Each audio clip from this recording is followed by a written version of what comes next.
าราเนกประสงค์เพื่อการบุญการกุศลงานมงคลและอวมงคลของวัดโป่งน้อยตำบลสุเทพอำเภอเมืองจังหวัดเชียงใหม่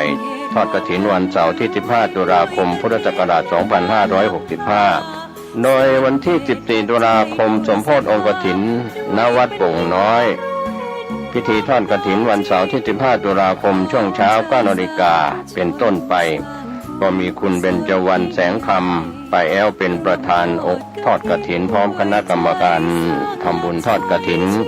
กับพระที่จำพรรษาทุ่นไตรมาสของวัดโป่งน้อยตำบลสุเทพอำเภอเมืองเชียงใหม่จังหวัดเชียงใหม่วันเสาร์ที่15ตุลาคม2565สูงยิ่งบุญทอดกฐิน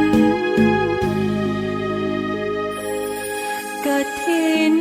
ทานกฐินทานคือสังฆทานบุญทานยิ่งใหญ่1 เดือนท่านกำหนดไว้นับตั้งแต่วันพิธีทำบุญทอดกฐินมหาวิทยาลัยเชียงใหม่ประจำปี 2565 ทอดถวายวันเสาร์ที่ 29 ตุลาคม พุทธศักราช 2565 ณ วัดสายหินตำบลสุเทพอำเภอเมืองเชียงใหม่ จังหวัดเชียงใหม่ 13 นาฬิกาพร้อมกันที่ศาลาธรรมมหาวิทยาลัยเชียงใหม่ตั้งขบวนแห่องค์กฐินและบริวารหน้าศาลาธรรมมหาวิทยาลัยเชียงใหม่เคลื่อนขบวนแห่องค์กฐินและบริวารออกจากศาลาธรรมมีกำหนดไปตามเส้นทาง 13:30 นาทีขวงวัฒนธรรมมหาวิทยาลัยเชียงใหม่ขบวนแห่องค์กฐินและบริวารทุกคณะสถาบันสำนักและส่วนงานต่างๆพร้อมกันมีการแสดงของชมรมพื้นบ้านล้านนาสโมสรนักศึกษามหาวิทยาลัยเชียงใหม่ 14 นาฬิกาเคลื่อนขบวนแห่องค์กฐินและบริวารเข้าสู่วัดสายหินประธานในพิธีจุดธูปเทียนบูชาพระรัตนตรัยไหว้พระสมาทานเบญจศีลกล่าวคำถวายผ้ากฐินแด่พระสงฆ์น้อมผ้ากฐินถวายพระสงฆ์อัปโลกกฐินถวายทายธรรมแด่พระสงฆ์กรรมการสภามหาวิทยาลัยอธิการบดีรองอธิการบดีผู้ช่วยอธิการบดีประธานกรรมการส่งเสริมมหาวิทยาลัยคณบดีผู้อำนวยการสถาบันสำนักศูนย์กองประธานสภาพนักงานมหาวิทยาลัยนายกสโมสรมหาวิทยาลัยนายกสโมสรนักศึกษามหาวิทยาลัยตามลำดับถวายทายธรรมแด่พระสงฆ์อนุโมทนากรวดน้ำรับพรลาพระสงฆ์ 15:30 นาทีประกาศผลรางวัลการประกวดขบวนกฐินก็เป็นข่าวสารงานทำบุญทอดกฐินมหาวิทยาลัยเชียงใหม่ประจำปี 2565 ตรงกับวันเสาร์ที่ 29 ตุลาคม 2565 ก็ถวายกับพระคุณเจ้าที่จำพรรษาท่วนไตรมาสวัดสายหินตำบลสุเทพอำเภอเมืองเชียงใหม่จังหวัดเชียงใหม่ขอเชิญท่านร่วมบุญร่วมกุศลติดต่อได้ที่มหาวิทยาลัยเชียงใหม่และวัดสายหินที่จะร่วมทำบุญในคราวครั้งนี้ได้ความสุขกายสุขใจโดยทั่วหน้ากันสร้างเหตุปัจจัยด้วยศรัทธาด้วยปัญญารู้เห็นทำตามจริงขอเชิญสาธุชนสร้างบุญกุศลยิ่งใหญ่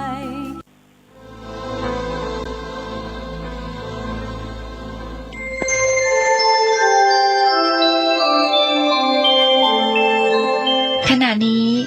ท่านกำลังฟังสถานีวิทยุกระจายเสียง FM 104.5 เมกะเฮิรตซ์ขอเจริญสุขญาติโยมท่านพุทธศาสนิกชนท่านผู้ฟังทั้งหลายที่กำลังฟังรายการธรรมะก่อนนอนจากตุเจ้าวัดหนองทองหางดงจังหวัดเชียงใหม่ในวันนี้และก็ทางสถานีวิทยุคลื่นพุทธศาสนา 104.50 ของวัดฝายหินอำเภอเมืองจังหวัดเชียงใหม่ขณะนี้โยมกำลังทำอะไรอยู่ก็ตามสบายโยมก็แล้วกันนะ ตัวเจ้าจะไม่ไปขัดจังหวะในการทำงานของโยมหรือทำสิ่งที่โยมตั้งใจจะทำให้มันเรียบร้อยบางครั้งก็กำลังทานข้าวหรืออาหารว่างหรือกำลังจะอาบน้ำหรือกำลังจะเปลี่ยนผ้ากำลังเก็บโน่นเก็บนี่ให้เป็นระเบียบเรียบร้อยก็ทำตามสบายธรรมชาติของมนุษย์เรานั้นก็มีหูไว้ฟังมีตาไว้ดูเมื่อมีหูไว้ฟังเราก็ฟังทำไปตาก็ดูการงานที่ต้องทำก็เป็นการฝึกจิตฝึกใจว่าเมื่อหูฟังธรรมะตาดูงานที่จะต้องทำมันเกิดขึ้นทั้งสองอย่างนี้พร้อมกันมันจะจดจำเรื่องของธรรมะก็หายากจะทำงานให้เรียบร้อยก็หายากพอหูมันก็จะฟังตามันก็ดูงานแต่บางท่านบางคนนั่นน่ะมือทำงานแต่หูฟังมือทำงานไปหูฟังไปเก่งนะญาติโยมเก่งจริงๆฉะนั้นตัวเจ้าจึงบอกว่าสุดแล้วแต่คุณโยมจะทำอะไรก็ได้ตามสบายเมื่อเรามีตาไว้ดูมีหูไว้ฟังทำไปโยมตามสบายรายการธรรมะก่อนนอนนี้เรามีเป็นประจำทุกวันอังคารตั้งแต่เวลาเดี๋ยวนี้เป็นต้นไปอาตมาภาพตัวเจ้าวัดหนองตองนี่นำธรรมะข้อคิดต่างๆมาพบกับญาติกับโยมบางครั้งก็เอาความคิดเห็นส่วนตัวมาพูดแต่ว่าความคิดเห็นส่วนตัวนั้นอาตมาต้องปฏิบัติมาแล้วก็รู้ผลจริงๆว่าการนำเอาธรรมะมาปฏิบัติมันได้ผลดีอย่างนั้นได้ผลดีอย่างนี้ก็จึงนำมาพูดให้ญาติให้โยมได้ฟังเพื่อจะได้ปฏิบัติและได้รับผลจริงๆดังที่เราได้ปฏิบัติมาบางครั้งอาตมาก็เอาธรรมะของครูบาอาจารย์มหาเถระที่ท่านได้สั่งได้สอนได้บอกได้กล่าวจะได้ฟังด้วยหูจะได้ดูด้วยอ่านหนังสือที่ท่านได้บันทึกข้อความไว้เมื่อดูแล้วอ่านแล้วเห็นว่าดีมีประโยชน์อาตมาก็นำสิ่งเหล่านั้นมาพูดสืบต่อให้ญาติโยมได้ฟังกันเพราะบางครั้งญาติโยมอาจจะไม่ได้ฟังมาด้วยหูอาจจะไม่ได้ดูอ่านด้วยสายตาของตัวเองพระเจ้ามีโอกาสได้อ่านได้ดูได้ยินได้ฟังก็จึงนำมาพูดให้ญาติให้โยมทั้งหลายที่ชอบฟังธรรมะได้รับฟังกันแต่เรื่องการฟังนี่เป็นเรื่องที่น่าคิดอย่างหนึ่งโยมจะต้องใช้สติปัญญาตรึก ตรองพิจารณาในคำพูดของตุเจ้าและของใครก็ตามให้ท่องแท้คือบางครั้งนี่เราฟังแบบหลงเมื่อทำแบบหลงโดนเขาพูดออกมาก็นึกว่าจริงก็เชื่อก็ทำให้เสียได้เสียทั้งเวลาเสียทั้งการนำไปปฏิบัติไม่ได้ผลบางคนนี่ต้องเสียเงินเสียทองเสียวัตถุสิ่งของไปอีกเพราะฟังแล้วเชื่อฉะนั้นพระพุทธเจ้าท่านได้สอนว่าก่อนที่เราจะเชื่ออะไรนั้นต้องมีเหตุต้องนึกถึงเหตุว่าถ้าเหตุที่เราได้ยินได้ฟังแล้วพิจารณาแล้วว่าเป็นสิ่งดีเกิดประโยชน์เป็นอย่างมากเราก็เชื่อได้แต่ฟังแล้วดำมาคิดมันไม่ค่อยมีสาระมันไม่เกิดประโยชน์อะไรซ้ำร้ายบางอย่างนั้นเป็นอันตรายก็อย่าได้เชื่ออย่าได้หลงอย่าได้นำมาปฏิบัติคนเราในหูเบาจริงๆทุกวันนี้นะเชื่อง่ายจริงๆโดนเขาหลอกทั้งที่ว่าเขาหลอกก็ยอมให้เขาหลอกรู้ว่าเขาปอกลอกก็ยังยอมให้เขาปลอกลอกรู้ว่าสิ่งที่เขาพูดมานั้นเชื่อไม่ได้แต่ก็ยังเชื่อมันก็แปลกแต่ก็ไม่แปลกเพราะเราก็เป็นมนุษย์ธรรมดาไม่ได้วิโสท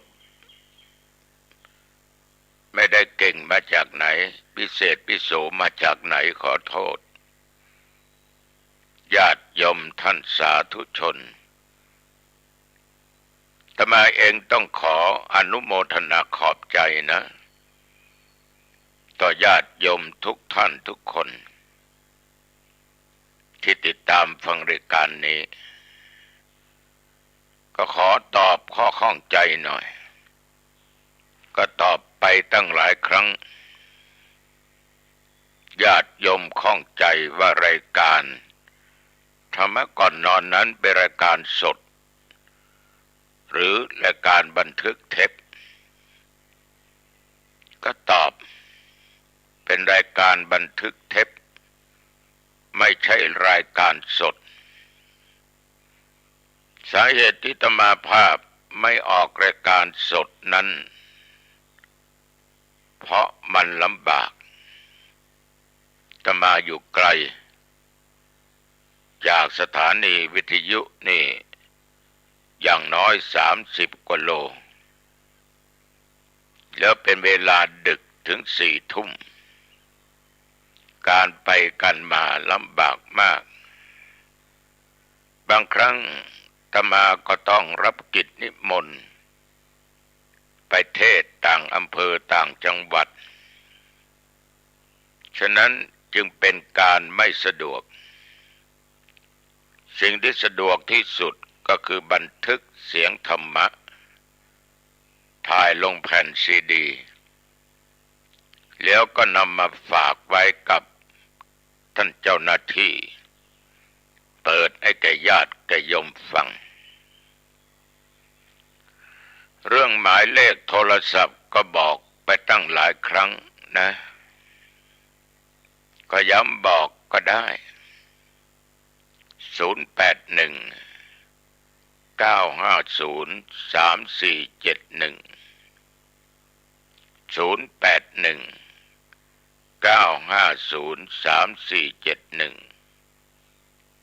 บอร์นี้ไม่ใช่ชื่อของอาตมะบางครั้งโยมโทรไป ก็อาจจะไม่ใช่เสียงอาตมาภาพแต่ส่วนมาก 80% อยู่กับอาตมาอีก 20% นั้นฝากไว้กับเขาเพราะเป็นเจ้าของชื่อเบอร์นี้อย่างไรก็ตามญาติโยมถึงเขาจะรับอาตมาไม่ได้รับโยมเขาก็มาบอกว่ามีคนโทรมาหาเบอร์โทรนี้ก็เบอร์โทรศัพท์ก็บอกไปเรียบร้อยก็ฝากกับญาติกับโยมวันนี้จะได้พูดถึงความยากพูดถึงเรื่องความยากให้ญาติโยมทั้งหลายได้ฟังกันกิจโฉมนุสสะปฏิลาโภการได้เฉพาะซึ่งความเป็นมนุษย์นับว่าเป็นการยากองค์สมเด็จพระสัมมาสัมพุทธเจ้าพระองค์ได้ตรัสไว้ว่าความยากนั้นของที่เกิดได้ยากหาได้ยากมีอยู่5 ประการด้วยกันมีอยู่5 ประการด้วยกันโยมทั้งหลายการเกิดมาเป็นมนุษย์นี่เป็นการยากมากคนสมัยก่อนเชื่อว่าตายแล้วเกิดก็กลัวบาปกลัวกรรมที่ไม่ดีที่ตัวเองสร้างไว้ก็เลยละบาปมาหาบุญในยุคสมัยก่อนนั้นญาติโยมเทคโนโลยีไม่เจริญการสื่อสารก็ไม่ดีไม่มีการคมนาคมก็ไม่พร้อมจะไปเหนือใต้ตกออกใกล้หรือไกลก็ลำบากแสงสว่างจากไฟฟ้าก็ไม่มีฉะนั้นคนสมัยก่อนนั้นทำไร่ทำนาเก็บข้าวยุ้งข้าวฉางเสร็จเรียบร้อยบางทีก็ไม่ได้ปลูกอะไรอีกต่อไปบางแห่งบางที่ก็ปลูกถั่วเหลืองก็เป็นอันเสร็จสิ้นในการทำการเกษตรรอเก็บเกี่ยวเวลาก็ว่างฉะนั้นคนสมัยก่อนนั้นญาติโยมชาวบ้านมีการมีงานคนก็จะไปรวมกันช่วยกันยกตัวอย่างงานขึ้นบ้านใหม่งานแต่งงานงานศพงานซากคนจะไปรวมกันที่งานหมดช่วยกันทั้งผู้เฒ่าผู้แก่ทั้งหนุ่มสาวและเด็กโรงเรียนก็มีแค่ประถมปีที่4วัดวาอารามมีการมีงานฉลองที่เราเรียกว่าปอยหลวงกุฏิวิหารโบสถ์ศาลากำแพงพระธาตุเจดีย์โอ้หนุ่มสาวนี่จะเข้าวัดไปตัดกระดาษสายรุ้งติดตรงนั้นติดตรงนี้ช่วยกันถางหญ้าบ้างปัดกวาดศาลากุฏิวิหารเตรียมงานปล่อยหลวงงานฉลองเย็นมาจะได้ยินเสียงของเสียงกลองแห่ในวัดและมีหนุ่มสาวนี่ประการสำคัญโยมผู้หญิงเริ่มไปหัดฟ้อนเล็บกันเพื่อว่าจะได้ฟ้อนต้อนรับหัววัดหัววาต่างๆที่แห่มาทำบุญร่วมในงานฉลองหรือปล่อยหลวงนั้น ไม่ว่าหญิงชายไม่ว่าหนุ่มสาวและเด็กผู้เฒ่าผู้แก่เราจะเข้าวัดไปช่วยกันทำการทำงานแล้วในสมัยนั้นเนี่ยเชื่อว่าอาจจะกลับมาเกิดเป็นคนอีกหรือคนตายไปแล้วอาจจะไปเกิดเป็นสัตว์เดรัจฉานทุกคนกลัวไม่อยากเกิดเป็นสัตว์เดรัจฉานเกิดเป็นหมูเขาก็เชือดเกิดเป็นไก่เป็นเป็ดเขาก็เชือดเป็นวัวเป็นควายเขาก็ฆ่าไปเป็นอาหารใช้ไถนาใช้ทำงานจิปาถะลากล้อลากเกวียนจะเกิดเป็นไก่เขาก็จะเอาไปต้มข่าต้มยำไปย่างไปปิ้งไปทอดโยมทั้งหลายคนสมัยก่อนนั้นกลัวมากกลัวบาปกลัวกรรมเวรไม่คิดจะทำบาปคิดจะทำบุญท่านทั้งหลายคนเมื่อมันมีศีลมีธรรมใจมันบุญศีลห้าไม่ผิดคนเราจะไปทิศไหนทิศใดจะใกล้ไกลงานอะไรก็ตามถึงไม่มีไฟฟ้าก็เดินทางด้วยความปลอดภัยไม่ต้องกลัวว่าจะมีใครมาทำร้ายมาฆ่าออกบ้านไปญาติโยมไม่ต้องกลัวว่าของในบ้านจะหายทรัพย์สินต่างๆที่มีค่าจะหายไปที่ไหนไปด้วยกันบางครั้งโยมผู้หญิงก็อยู่บ้านหรือโยมผู้ชายอยู่บ้านผู้หญิงออกบ้านไปวัดต่างก็ไว้อกไว้ใจกันว่าเมียของตัวเองนั้นไว้ใจได้เพราะกลัวบาปผัวตัวเองก็ไว้ใจได้เพราะเขากลัวบาปเมื่อเขากลัวผิดทั้งศีลทั้งธรรมกลัวบาปเขาก็ไม่ทำในสิ่งที่ชั่วร้ายคนสมัยก่อนพูดเชื่อได้มีวาจาอันเป็นวาจาที่ศักดิ์สิทธิ์มากปิยวาจาอันอ่อนหวานมาก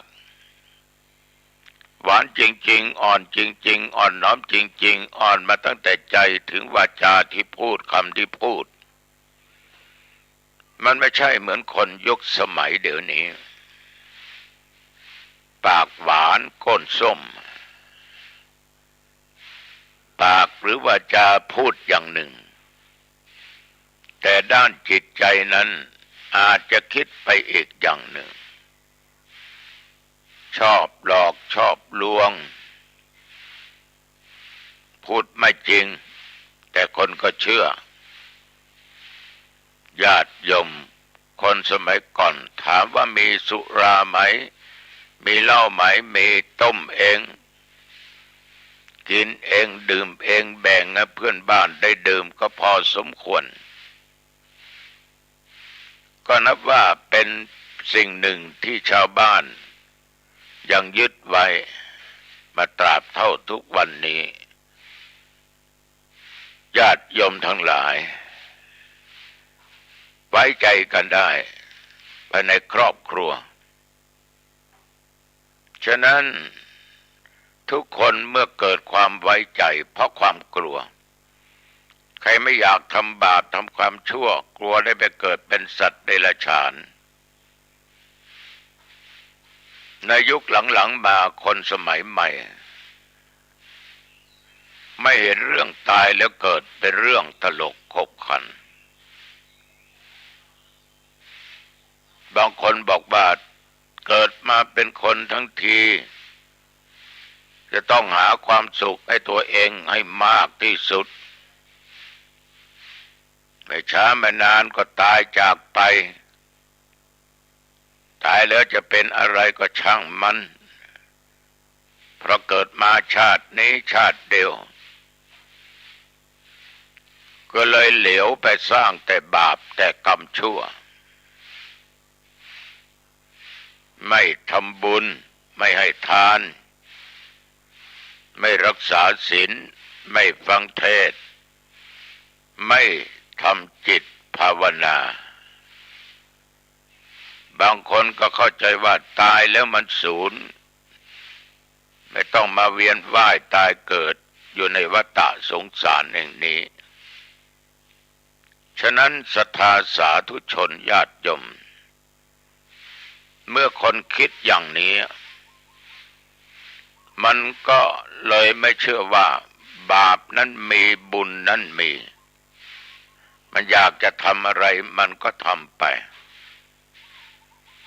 ถือเรื่องเกิดเป็นเรื่องตลกขบขัน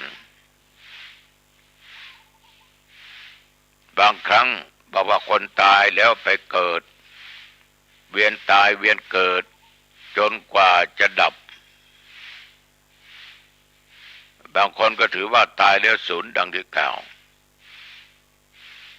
ญาติโยมทั้งหลายไม่ต้องอื่นไกลดูการตายการเกิดของน้ำที่ฝนตกนะ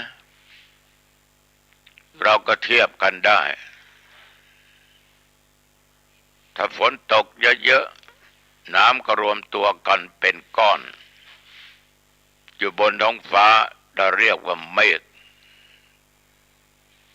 ไอ้เมฆก้อนนี้ก็เกิดมาจากน้ำฝนหรือน้ำที่มันไหลเป็นไอน้ำลอยขึ้นไปบนอากาศอุณหภูมิที่มันต่ำกว่าก็จะเป็นก้อนเมฆเดี๋ยวลอยไปลอยมาก็ได้ยินเสียงฟ้าร้องก้อนเมฆมันกระทบกันก็มีน้ำฝนตกลงมาจากฟากฟ้าลงมาในโลกมนุษย์ซึ่งเราเรียกกันว่าน้ำฝนอย่างปีนี้ญาติโยมโนรูเข้าถล่มประเทศไทยหลายจังหวัดตกจมอยู่ใต้น้ำที่ฝนมันตกลงมาแม้แต่เชียงใหม่เราก็เช่นเดียวกันแม้แต่บ้านหนองตองสถาวัดหนองตองก็เช่นเดียวกันวัดวาอารามก็ถูกน้ำท่วมมันไม่เว้นหรอกว่าวัดน้ำจะเข้ามานะเป็นสถานที่ศักดิ์สิทธิ์นะมันไม่ฟังนะ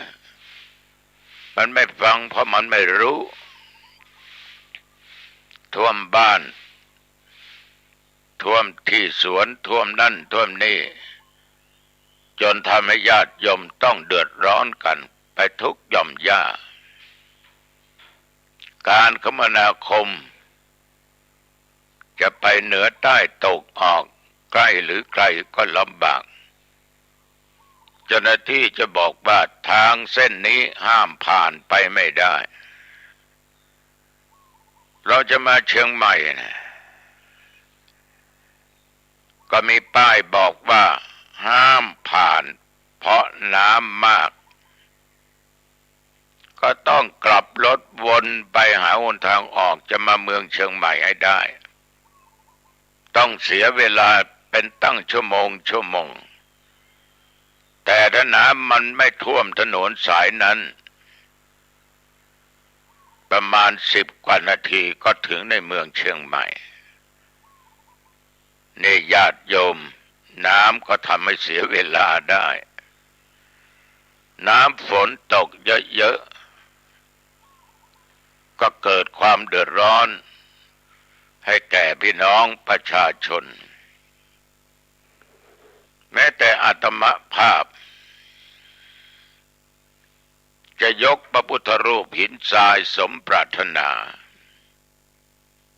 ประดิษฐานไว้ที่ศาลาศึกษาธรรมปฏิบัติธรรมว่าจ้างรถมายกแล้ว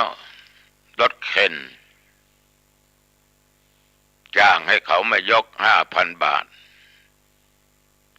เพราะพระพุทธรูปหินทรายสมปรารถนามีความหนักถึง2 ตันครึ่งหรือ 2,500 กิโลกว่าถ้ายกพระจะต้องลอยฟ้าและหย่อนลงมาที่แท่นแก้วที่ประดิษฐานพุทธรูปหินทรายสมปรารถนาหลังคาตอนนั้นก็ไม่ต้องมุงก็รอพระยกมาประดิษฐานที่แท่นแก้วเสียก่อนแต่ที่ไหนได้ญาติโยมโนรูทำลายหมดเพราะมันเป็นเรื่องธรรมชาติฝนตกน้ำท่วมศาลาที่สร้างเกือบไปกุฏิเกือบไปแต่ทางเข้าเนี่ยมันยากญาติโยมเพราะเราไม่ได้เทคอนกรีตไม่ได้เอาหินมาทับมาถมมาโรยมาอัดให้มันแน่นแถมอีกรอบวิหารที่ศึกษาธรรมปฏิบัติธรรมที่วิหารนั้นฐานมันสูงมีลำน้ำคลองน้ำรอบล้อมวิหารปลาที่โยมมาปล่อยหายไปหมดนะเมื่อทางเข้าถ้าเข้าไปมันจะติดลมก็ต้องเลื่อนงานออกไปจนถึงบัดนี้นะก็ไม่สามารถจะรถบรรทุกนำพระพุทธรูปเข้าไปได้รถเข็นเข้าไปได้ต้องรอโอกาสให้มันแห้งให้มันแน่นถึงจะทำได้งานกฐินก็จะมีวันที่5 ที่ 6 พฤศจิกายนเจ้าภาพก็ตั้งใจจะอบรมสมโภชองค์กฐินที่ศาลากับพระพุทธรูปหินทรายสมปรารถนาองค์ใหม่ที่เป็นเจ้าภาพเวลาเอาพระไปประดิษฐานแล้วจะได้มุงหลังคาช่วงนั้นนี่ญาติโยมน้ำฝนที่มันก่อตัวกันบนท้องฟ้าเป็นเมฆมันก็ตกลงมาถ้ามันไหลไปตามท่อก็บอกว่าน้ำท่อลงในคลองในหนองในบึงเราก็เรียกว่าน้ำคลองน้ำหนองน้ำบึงเราเอามาต้มจะใช้ดื่มเราก็บอกว่าน้ำร้อนเอาไปใส่ตู้เย็นเอาไปแช่ในน้ำแข็งเราก็บอกว่าน้ำเย็นน้ำนี่ญาติโยมจะให้เปลี่ยนสีก็ได้นะเอาสีเขียวสีแดงหยดลงไปใส่ลงไปเราก็เรียกว่าน้ำเขียวน้ำแดงเอาโคลาแฟนตามิเรนดาไมโลโอวัลตินกาแฟเข้าไปชงเข้าไปใส่เราก็สามารถที่จะกินเข้าไปในท้องในที่สุดมาน้ำเหล่านั้นก็กลั่นออกมาเป็นน้ำปัสสาวะหรือน้ำเยี่ยวญาติโยมทั้งหลายน้ำเยี่ยวมันก็เป็นไอระเหยขึ้นไปบนอากาศก็ไปจับตัวเป็นก้อนเมฆแล้วก็กลับตกลงมาอีกเป็นน้ำฝน โยมบางครั้งเราก็อาบน้ำเยี่ยวของตัวเองนะดื่มน้ำเยี่ยวของตัวเองโดยไม่รู้สึกตัวนะเนี่ยพอได้ไปเยี่ยวข้างทางกลางทางเยี่ยวน่นเยี่ยวนี่ถูกแดดเผามันก็กลับกลายเป็นละอองน้ำขึ้นไปบนอากาศจับกันเป็นก้อนเมฆในที่สุดมันก็ตกลงมาบางทีเราก็เอาหม้อตุ่มไปตวงไว้เอามาใส่ในหม้อวันนี้จะแกงเนื้อแกงอ่อมจะต้มนั้นต้มนี่สงสัยเราดื่มน้ำเยี่ยวของเราหรือคนอื่นไปเยอะนะแต่น้ำเยี่ยวหรือปัสสาวะนี่ญาติโยมมันก็มีสรรพคุณของมันนะในสมัยเมื่อพระพุทธเจ้าท่านได้บัญญัติมีข้อหนึ่งฉันยาดองโดยน้ำมูดเน่าในนิสัยสี่ก็คือใช้น้ำเยี่ยวของสัตว์หรือของตัวเองเท่าที่อ่านเจอนั้นท่านบอกว่าเยี่ยวครั้งแรกไม่เอาครั้งที่สองแล้วใช้เหล็กเผาไฟจนว่าแดงจุ่มลงไปที่น้ำเยี่ยวทำไมจุ่มลงไปที่น้ำเยี่ยวเป็นการฆ่าเชื้อโรคและน้ำเยี่ยวหรือปัสสาวะนั้นหาลูกสมอมาดองไว้เป็นยากับกลายเป็นยาฉันยาดองด้วยน้ำมูดเน่าก็คือน้ำปัสสาวะนั่นเองญาติโยมน้ำเยี่ยวยังมีฤทธิ์อีกนะใครเจ็บตาขอโทษใช้ไม่ได้เกือบทุกคนนะใช้ได้เป็นบางคนเอาน้ำเยี่ยวมาแกวดป้ายที่ตาหายบางคนนี่เอามาดื่มเลยนะแต่เยี่ยวครั้งแรกไม่เอาครั้งที่สองที่สามดื่มเป็นยารักษาโรคบางสิ่งบางอย่างได้เหมือนหมานี่ญาติโยมน้ำลายก็มีประโยชน์ต่อมันถูกฟันถูกอะไรมีแผลมันก็ใช้น้ำลายเนี่ยที่มากับลิ้นล้างทำความสะอาดแผลแห้งได้หายได้พี่น้องญาติโยมท่านสาธุชนสงสัยเราจะได้อาบน้ำเยี่ยวดื่มน้ำเยี่ยวไปหลายท่านละมันก็วนเวียนอยู่ดังนั้นแหละน้ำตายเกิดคนเราก็เช่นกันญาติโยมตายเกิดแล้วก็ตายเกิดมาแล้วถ้าเอาความดีใส่ตัวรักษาศีลให้ทานฟังเทศน์เจริญเมตตาภาวนาทำความดีทางกายวาจาใจเราก็เรียกว่าคนนั้นเป็นคนดี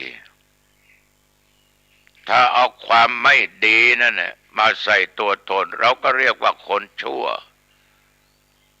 คนดีตายแล้วไปที่ไหนคนดีในญาติโยมตายแล้วไปสู่สุคติคนชั่วละตายแล้วไปไหนคนชั่วตายแล้วไปเกิดทุกขติคนที่มีใจเยี่ยงสัตว์โหดเหี้ยมใจดำอำมหิตตายแล้วก็ต้องไปเกิดเป็นสัตว์ชอบโกงเงินของวัด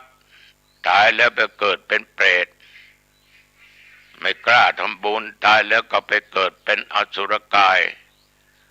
คนไม่กล้าทำบุญนี่คนขี้ตนีขี้เหนียวนะบาตรก็ไม่ยอมใส่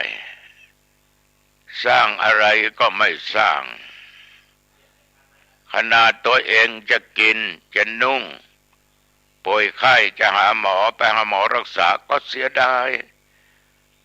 กลัวทรัพย์กลัวอะไรจะหมด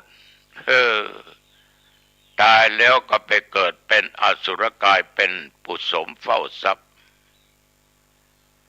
บางคนนั้นเกิดมาฆ่าสัตว์ตัดชีวิตฆ่าเป็ดฆ่าไก่ฆ่าหมูฆ่าวัวฆ่าควายตายแล้วก็ไปเกิดในนรกหรือเกิดมาเป็นมนุษย์ก็ไม่สมประกอบโยมคงจะเห็นนะบางคนเกิดมาขาด้วนแขนด้วนบางคนตาบอดตั้งแต่ท้องแม่ออกมาหูหนวกตั้งแต่ท้องแม่ออกมาบางทีนั้นเกิดมาแล้วทุกอย่างครบบริบูรณ์ดีหมด 4-5 ปีเกิดโรคขึ้นมาถูกตัดขาเป็นคนสติปัญญาไม่ดีเกิดโรคนั้นโรคนี้ก็เลยเสียองค์เสียตาเสียหูไปก็มีเยอะเพราะว่าทำในสิ่งที่ไม่ดีไอ้พวกที่ชอบโกงเงินวัดในตายแล้วไปเป็นเปรตอย่างแน่นอนการที่คนใดคนหนึ่งจะได้มีโอกาสมาเกิดเป็นมนุษย์เนี่ยญาติโยมมันยากแสนยากจริงๆไม่ใช่ว่าสาธุเกิดมาชาติหน้าขอมาเป็นเจ้าของสวนลำไยเจ้าของกิจการร้านค้าเจ้าของปั๊มน้ำมันเจ้าของนั้นเจ้าของนี้เจ้าของโรงแรมเจ้าของบ้านจัดสรร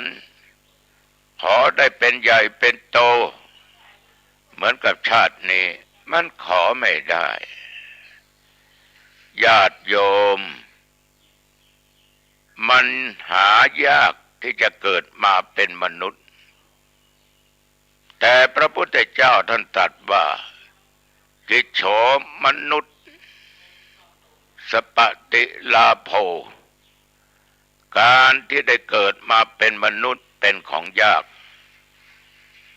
คนที่จะเกิดมาเป็นมนุษย์ต้องมีบุญจริง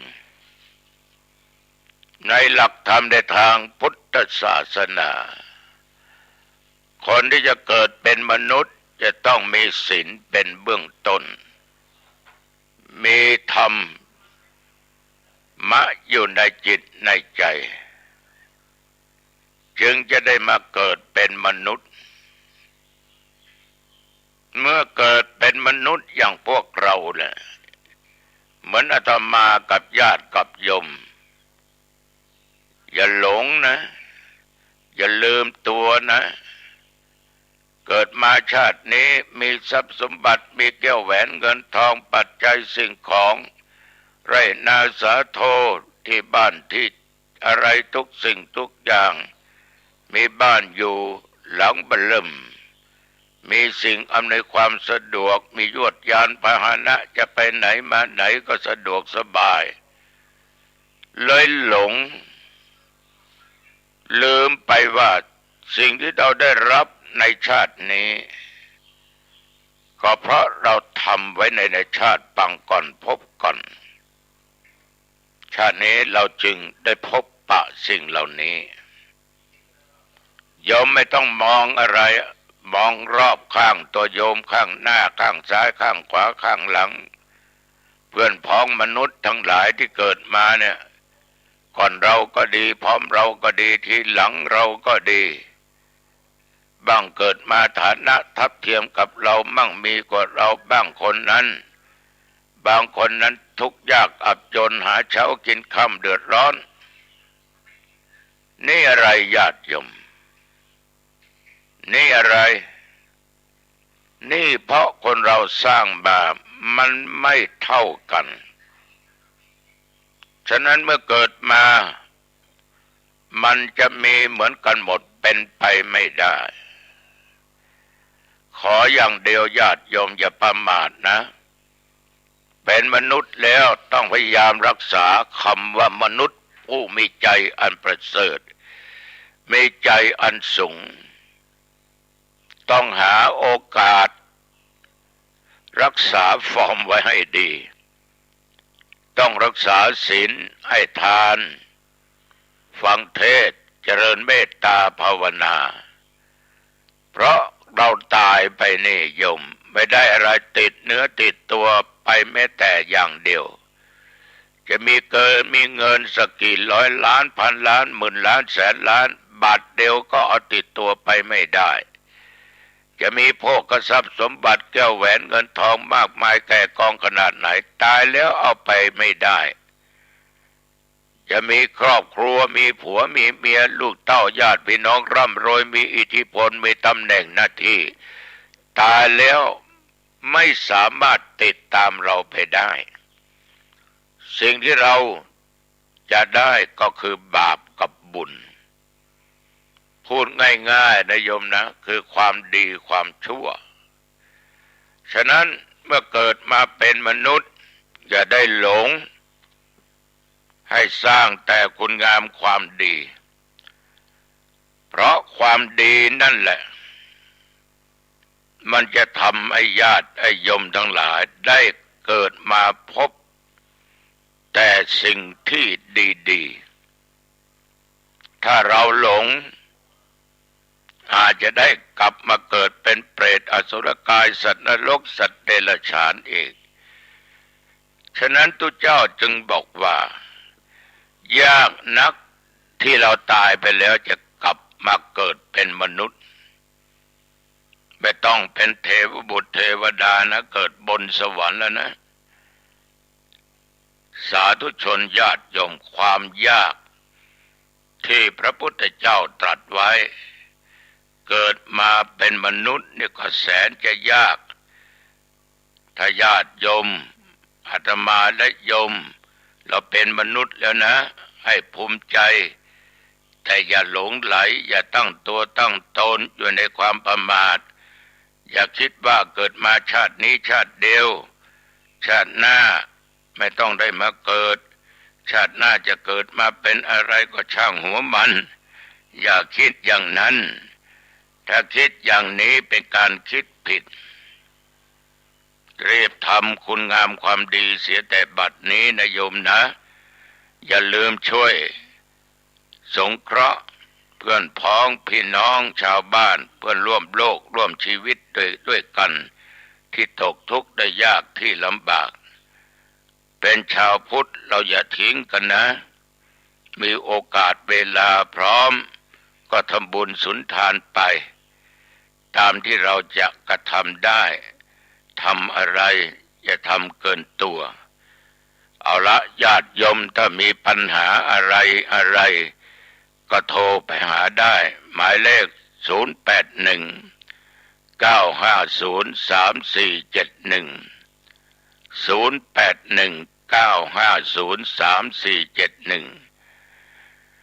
เข้าบ้านมาปิดประตูบ้านให้เรียบร้อยนะโยมนะอย่าลืมขึ้นบนบ้านปิดประตูหอเรือนปิดหน้าต่างให้เรียบร้อยลงกลอนเก็บของมีค่าไว้เป็นที่เป็นทางของใดที่จะใช้ก็เก็บวางไว้ที่ตาเห็นกันลืมวันพรุ่งนี้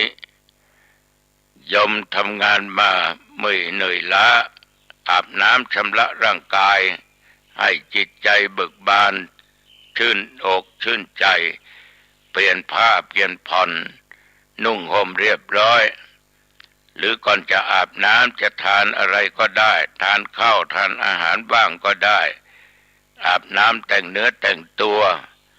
จะปะแป้งก็ปะไม่มีใครเห็นจะนุ่งห่มผ้าสีไหนชุดใดเอาตามสบายของญาติของโยมเข้าห้องพระไม่มีก็ห้องนอนยกมือไหว้กราบพระ5 หนกราบพระพุทธเจ้ากราบพระธรรมกราบพระสงฆ์แล้วกราบบิดามารดา อันเป็นพระที่อยู่ในบ้านของเราแม่เป็นผู้ให้กำเนิดพ่อเป็นผู้ให้ชีวิตเรามีทุกวันก็เพราะพระบิดาพระมารดากราบครูอาจารย์ที่ถ่ายทอดศิลปะวิชาการต่างๆให้เราจนเราได้ทำการทำงานไปไหนไม่เป็นคนตาบอดอ่านหนังสือได้เรียนรู้ได้ทัดเทียมคนอื่นได้อุปัชฌาย์เราต้องกราบไหว้ถ้าใครเป็นน้อยใครเป็นหนานใครเป็นทิศเป็นเณรเป็นตุเจ้าเราได้เป็นเณรเป็นพระก็เพราะเรามีพระอุปัชฌาย์บวชเราให้ได้เป็นเณรเป็นพระแล้วก็เจริญสมาธิเอาไหว้พระอีก3 ครั้ง3 บทคือสวดมนต์พุทธคุณธรรมคุณสังฆคุณบทอิติปิโสสวากขาโตสุปฏิปันโนเสร็จแล้วเจริญสมาธิภาวนาพอสมควรแผ่เมตตาให้แก่สรรพสัตว์เจ้ากรรมนายเวรเทวบุตรเทวดาเทพอารักษ์ที่รักษาบ้านและตัวเองตลอดผู้มีพระคุณอันมีบิดามารดาปู่ย่าตายายญาติทั้งหลายและสามีภรรยาพ่อแม่ลูกเต้าตลอดจนผู้มีพระคุณทั้งหลายแล้วแผ่เมตตาให้แก่เจ้ากรรมนายเวรอย่าลืมแผ่เมตตาแก่ตัวเองก็คิดในใจว่าข้าพเจ้าจะเกิดมาชาติไหนชาติใดอันว่าความอดความอยากจงอย่าได้เกิดมีแก่ข้าพเจ้าข้าพเจ้าเกิดมาชาติใดความทุกข์ยากลำบากทั้งทางกายทางใจอย่าได้เกิดมีแก่ข้าพเจ้าขอข้าพเจ้าเกิดมาพบพระศิริยะเมตไตรและญาติโยมก็นอนหลับสบายปล่อยวางทุกสิ่งทุกอย่างหลับตาลงหลับตาลงไม่ต้องคิดอะไรปล่อยวางหมดและโยมจะหลับสบายตื่นเช้ามาโยมก็สบายจิตสบายกายใบหน้าก็จะอิ่มเอิบมีความสุขเอาละวันนี้พูดไปพูดมาเรื่องความยากที่เราจะเกิดมาเป็นมนุษย์มันยากแต่ก็ไม่ยากพอสมควรแก่เวลาอายุวันโนสุขังพลังพบกันใหม่นะโยมนะอังคารหน้าเจริญพร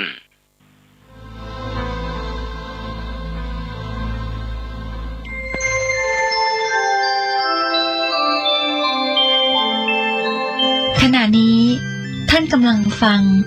สถานีวิทยุกระจายเสียงคลื่นเพื่อการศึกษาพระพุทธศาสนาและวัฒนธรรมระบบ FM 104.5 เมกะเฮิรตซ์ออกอากาศณวัดฝายหินตำบลสุเทพอำเภอเมืองจังหวัดเชียงใหม่โทรศัพท์053-226-058-053-810-406 053-943-691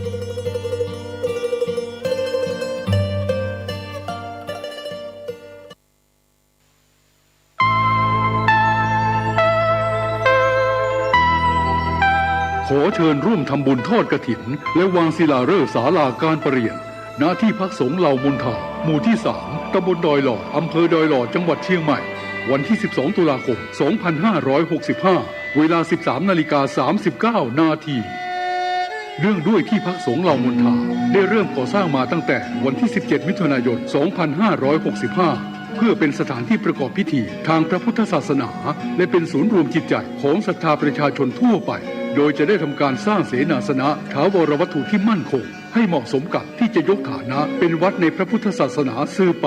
ดังนั้นจึงมีผู้มีจิตศรัทธาร่วมใจกันบริจาคทุนทรัพย์โดยเครือข่ายการเผยแผ่ธรรมะของคณะสงฆ์คลื่นสีขาวทั่วทุกสารทิศตลอดจนศรัทธาประชาชนทั้งหลายทั่วไปทุกคนตั้งกุศลเจตนาในการทอดกฐินสามัคคีและวางศิลาฤกษ์สร้างศาลาการประเรียนหน้าที่พักสงฆ์เหล่ามนทาตามกำหนดการดังนี้ วันที่ 5-11 ตุลาคม 2565 เป็นวันตกแต่งดาวเตรียมสถานที่วันที่ 12 ตุลาคม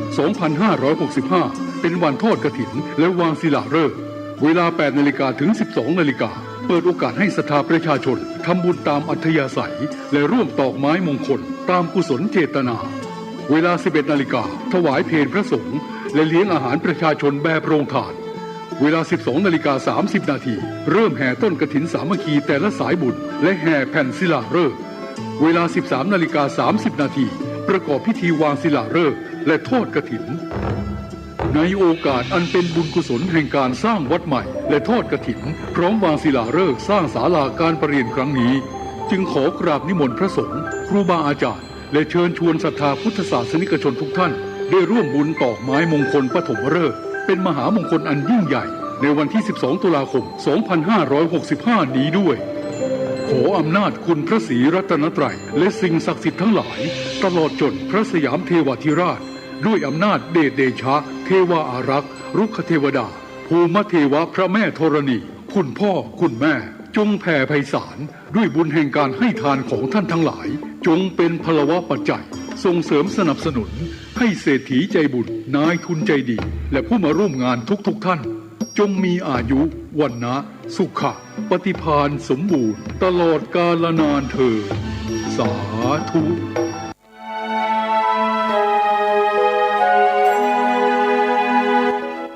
เชิญร่วมเป็นเจ้าภาพทอดกฐินสามัคคีสมทบทุนบูรณะปฏิสังขรณ์ศาลาอเนกประสงค์เพื่อการบุญการกุศลงานมงคลและอวมงคลของวัดโป่งน้อยตำบลสุเทพอำเภอเมืองจังหวัดเชียงใหม่ทอดกฐินวันเสาร์ที่ 15 ตุลาคม พุทธศักราช 2565 โดยวันที่ 14 ตุลาคมสมโภชองค์กฐินณวัดโป่งน้อยพิธีทอดกฐินวันเสาร์ที่ 15 ตุลาคมช่วงเช้า 9 นาฬิกาเป็นต้นไปก็มีคุณเบญจวรรณแสงคำป้าแอ้วเป็นประธานอกทอดกฐินพร้อมคณะกรรมการทำบุญทอดกฐินกับพระที่จำพรรษาทุ่นไตรมาสของวัดโป่งน้อยตำบลสุเทพอำเภอเมืองเชียงใหม่จังหวัดเชียงใหม่วันเสาร์ที่ 15 ตุลาคม 2565 สมยิ่งบุญทอดกฐินกฐินทาน วัดดอนจันทร์อำเภอเมืองจังหวัดเชียงใหม่ขอเชิญร่วมงานพิธีเทวาภิเษกวันปิยมหาราชรัชกาลที่ 5 ระหว่างวันที่ 21 ถึง 23 ตุลาคม 2565 ขอเชิญผู้มีจิตศรัทธาร่วมบริจาคดอกกุหลาบสีแดงขาวชมพูเพื่อจัดถวายที่วิหารร5และวันที่ 23 ตุลาคม 2565 ขอเชิญร่วมพิธีทำบุญตักบาตรสืบชะตาพิธีพุทธาภิเษกตะกรุดดินเผาปีที่ 3 ตั้งแต่เวลา 7:30 นาทีเป็นต้นไปติดต่อถวายโรงทานณวัดดอนจันทร์อำเภอเมืองจังหวัดเชียงใหม่โทร 053-240-184 053-240-184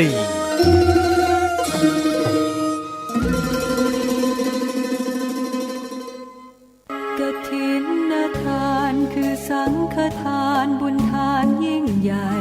1 เดือนท่านกำหนดไว้นับตั้งแต่วันพิธีทำบุญทอดกฐินมหาวิทยาลัยเชียงใหม่ประจำปี 2565 ทอดถวายวันเสาร์ที่ 29 ตุลาคม พุทธศักราช 2565 ณ วัดฝายหินตำบลสุเทพอำเภอเมืองเชียงใหม่จังหวัดเชียงใหม่ 13 นาฬิกาพร้อมกันที่ศาลาธรรมมหาวิทยาลัยเชียงใหม่ตั้งขบวนแห่องค์กฐินและบริวารหน้าศาลาธรรมมหาวิทยาลัยเชียงใหม่เคลื่อนขบวนแห่องค์กฐินและบริวารออกจากศาลาธรรมมีกำหนดไปตามเส้นทาง 13:30 นาทีขวงวัฒนธรรมมหาวิทยาลัยเชียงใหม่ขบวนแห่องค์กฐินและบริวารทุกคณะสถาบันสำนักและส่วนงานต่างๆพร้อมกันมีการแสดงของชมรมพื้นบ้านล้านนาสโมสรนักศึกษามหาวิทยาลัยเชียงใหม่ 14 นาฬิกาเคลื่อนขบวนแห่องค์กฐินและบริวารเข้าสู่วัดฝายหินประธานในพิธีจุดธูปเทียนบูชาพระรัตนตรัยไหว้พระสมาทานเบญจศีลกล่าวคำถวายผ้ากฐินแด่พระสงฆ์น้อมผ้ากฐินถวายพระสงฆ์อัปโลกกฐินถวายทายธรรมแด่พระสงฆ์กรรมการสภามหาวิทยาลัยอธิการบ ดีรองอธิการบดีผู้ช่วยอธิการบดีประธานกรรมการส่งเสริมมหาวิทยาลัยคณบดีผู้อำนวยการสถาบันสำนักศูนย์กองประธานสภาพนักงานมหาวิทยาลัยนายกสโมสรมหาวิทยาลัยนายกสโมสรนักศึกษามหาวิทยาลัยตามลำดับถวายทายธรรมแด่พระสงฆ์อนุโมทนากรวดน้ำรับพรลาพระสงฆ์15:30 นาทีประกาศผลรางวัลการประกวดขบวนกฐินก็เป็นข่าวสารงานทำบุญทอดกฐินมหาวิทยาลัยเชียงใหม่ประจำปี 2565 ตรงกับวันเสาร์ที่ 29 ตุลาคม 2565 ก็ถวายกับพระคุณเจ้าที่จำพรรษาส่วนใจมาศวัดไหวหินตำบลสุเทพอำเภอเมืองเชียงใหม่จังหวัดเชียงใหม่ขอเชิญท่านร่วมบุญร่วมกุศลติดต่อได้ที่มหาวิทยาลัยเชียงใหม่และวัดไหวหินที่จะร่วมทำบุญในคราวครั้งนี้ได้ความสุขกายสุขใจโดยทั่วหน้ากัน สร้างเหตุปัจจัยด้วยศรัทธาด้วยปัญญารู้เห็นทำตามจริง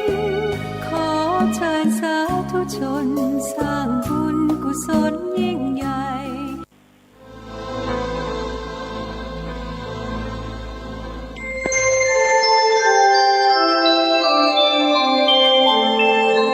ขณะนี้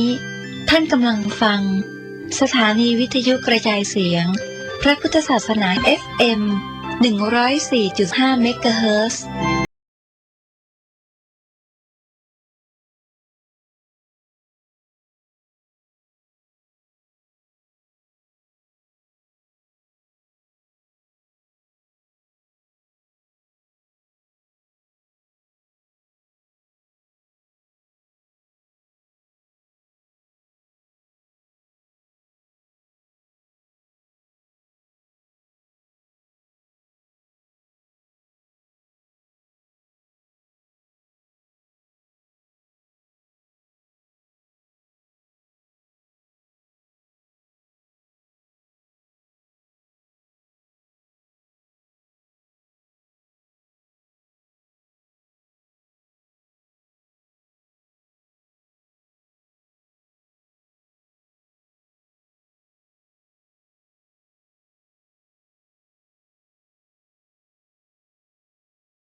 นางได้อาราธนาพระศาสดาพร้อมด้วยภิกษุสงฆ์ประทับอยู่ณปราสาทนั้นเป็นเวลา4 เดือนเพื่อทำการฉลองปราสาทเมื่อพระตถาคตเจ้ารับแล้วนางก็เตรียมการถวายอาหารเครื่องอุปโภคอื่นๆแด่ภิกษุสงฆ์มีพระพุทธองค์เป็นประมุขครั้งนั้นมีสตรีผู้เป็นสหายของนางวิสาขาอยู่คนหนึ่งนำผ้าซึ่งมีค่าถึง 1,000 กหาปณะเพื่อจะปูพื้นที่ที่ปราสาทจึงบอกนางวิสาขาว่าสหายข้าพเจ้านำผ้ามาผืนหนึ่งท่านจะให้ปูณที่ใดนางวิสาขาตอบว่าสหาย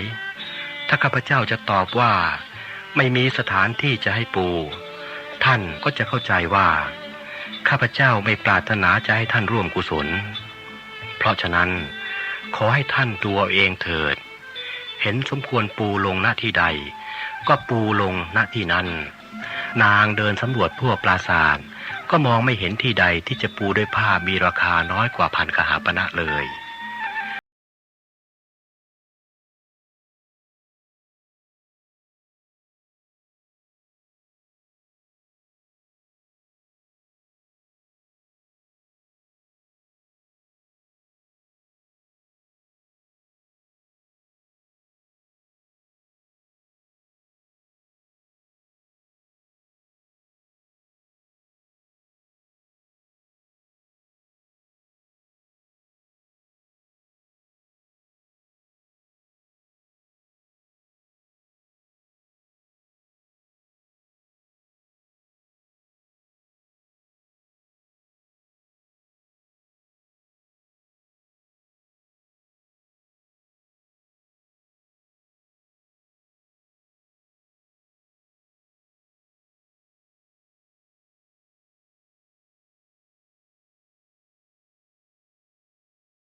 สิ่งเหล่านี้ที่ไหลออกจากกายนั้นไม่มีกลิ่นหอมเลยนอกจากแผลประจำทั้ง9แผลนี้แล้วยังมีบาดแผลในที่อื่นๆเป็นครั้งคราวเช่นแผลมีดบาดให้เลือดออก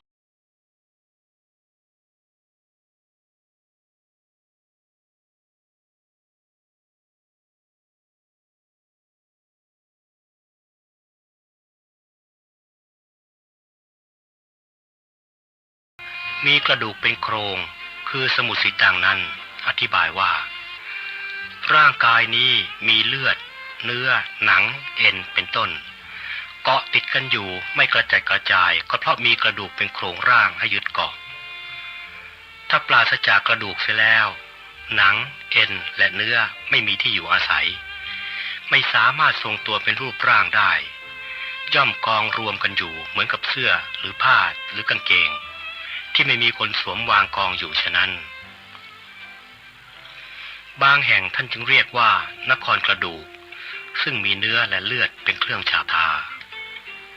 ข้อว่าอาดูหน้าเบื่อหน่ายคืออาตุรังนั้นอธิบายว่ากายนี้นอกจากมีปากแผลใหญ่ทั้ง9อันเป็นที่ไหลออกแห่งสิ่งโสโครกแล้วยังเป็นที่มาที่ตั้งอาศัยอยู่แห่งโรคนานาประการโรคตาเกิดที่ตาโรคหูเกิดที่หูโรคจมูกเกิดที่จมูกโรคฟันเกิดที่ฟันเป็นต้นโรคตับโรคปอดก็เหมือนกัน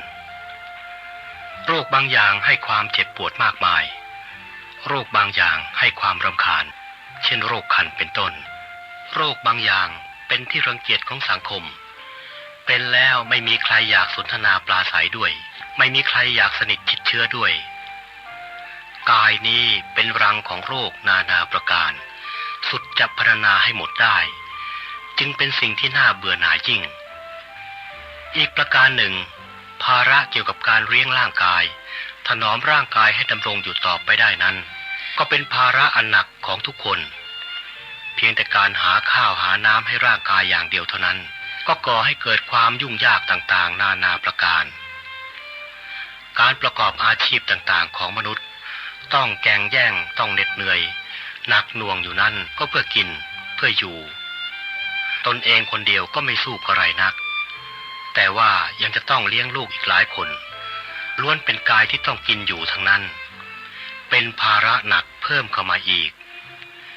พระพุทธเจ้าตรัสว่าความทุกข์เสมอด้วยการบริหารขันธ์ห้านั้น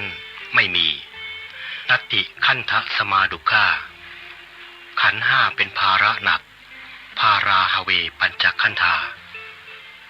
ลองใช้ปัญญาตรองดูให้ดีๆเถิดจะมองเห็นชัดเจนว่ากายของเรานี้เป็นภาระให้เราเพียงใดดูเหมือนว่าชีวิตทั้งชีวิตต้องยุ่งอยู่กับภาระอันนี้สมมุติว่าเราทุกคนไม่มีกายมีแต่จิตภาระก็คงจะลดลงไปไม่น้อยการกินไม่มีที่อยู่ไม่จำเป็นการเดินทางก็ไม่ต้องอาศัยพาหนะใดๆพอคิดก็ไปถึงที่หมายทันทีความเจ็บป่วยทางกายไม่มีเพราะไม่มีกายความกำหนัดก็ไม่มีเพราะความกำหนัดในกายนั้นอาศัยกายนี้เกิดขึ้นกายนี้น่าอาดูลน่าเบื่อหน่ายอย่างนี้ข้อว่าเป็นที่รำพึงถึงของคนมากคือพหุสังกัปปังนั้นอธิบายว่ามนุษย์และสัตว์โลกทั่วไปเกิดมาจากกามมีกามเป็นแดนเกิดพอรู้ความจิตจึงแล่นไปหาแหล่งอันเป็นแดนเกิดของตนทั้งนี้เพราะว่าจิตได้คลุกเคล้ากับกามมาแล้วหลายร้อยชาติจึงดิ้นรนลงไป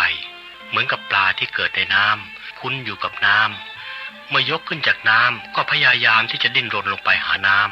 ำวัตถุคือที่ตั้งแห่งกามก็คือกายนี้รูปนี้เสียงนี้กลิ่นนี้และรสนี้กายนี้จึงเป็นที่รำพึงถึงของคนมากคือกายของชายเป็นที่รำพึงถึงของหญิงกายของหญิงเป็นที่รำพึงถึงของชายข้อนี้เป็นธรรมดาสากลแก่สัตว์โลกประเภทอื่นๆด้วยกายยิ่งประณีตสวยงามมากเท่าใดก็ยิ่งเป็นที่รำพึงถึงของคนมากเท่านั้นก่อให้เกิดกิเลสคือกามราคะแก่ผู้ใดดูได้เห็นไม่รู้จักจบสิ้นคนที่เกิดมาสวยจะว่ามีบุญก็มีจะว่ามีกรรมก็ได้ คนที่เกิดมาสบายก็คือคนที่ไม่สวยมากนักไม่ขี้เหร่เกินไปคือคนกลางๆเพิ่มความน่ารักเอาที่ความดีเพิ่มความน่าเกลียดเอาที่ความชั่ว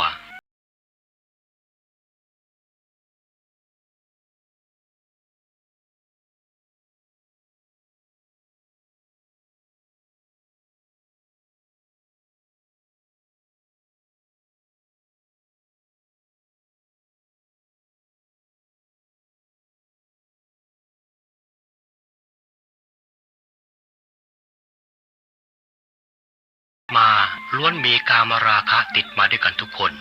ไม่ต้องฝึกต้องสอนก็รู้ใคร่รู้กำหนัดในเพศตรงข้ามนี่แสดงว่าได้เคยคลุกคลีกับกามมาแล้วในชาติก่อนๆแล้วด้วย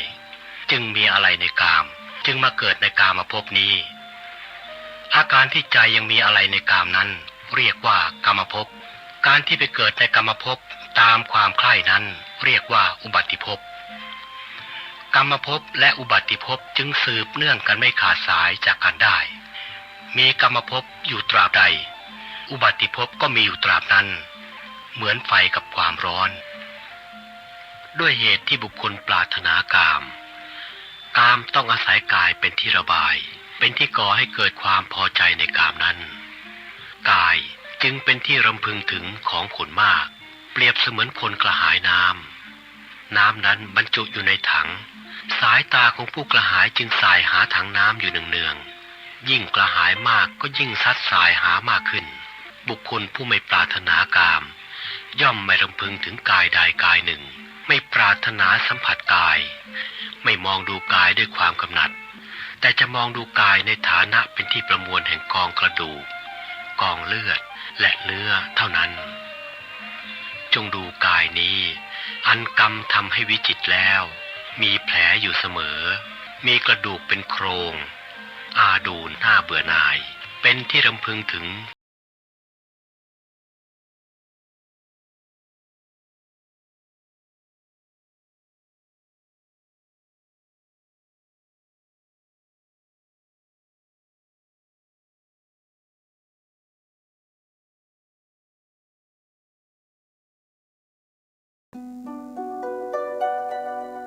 โปรดติดตามในตอนต่อไป สวัสดีครับ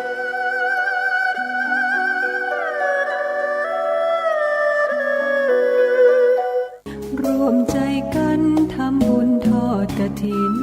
บำรุง ข่าวสารเพื่อการประชาสัมพันธ์ขอเชิญชวนผู้ใจบุญใจกุศลร่วมทำบุญทอดกฐินสามัคคีเพื่อสร้างศาลาโรงครัวที่พักสงฆ์สถาบันธรรมาภิวัตรบ้านศพเตินตำบลศพป้าอำเภอแม่เมาะจังหวัดลำปางในวันอาทิตย์ที่ 23 ตุลาคม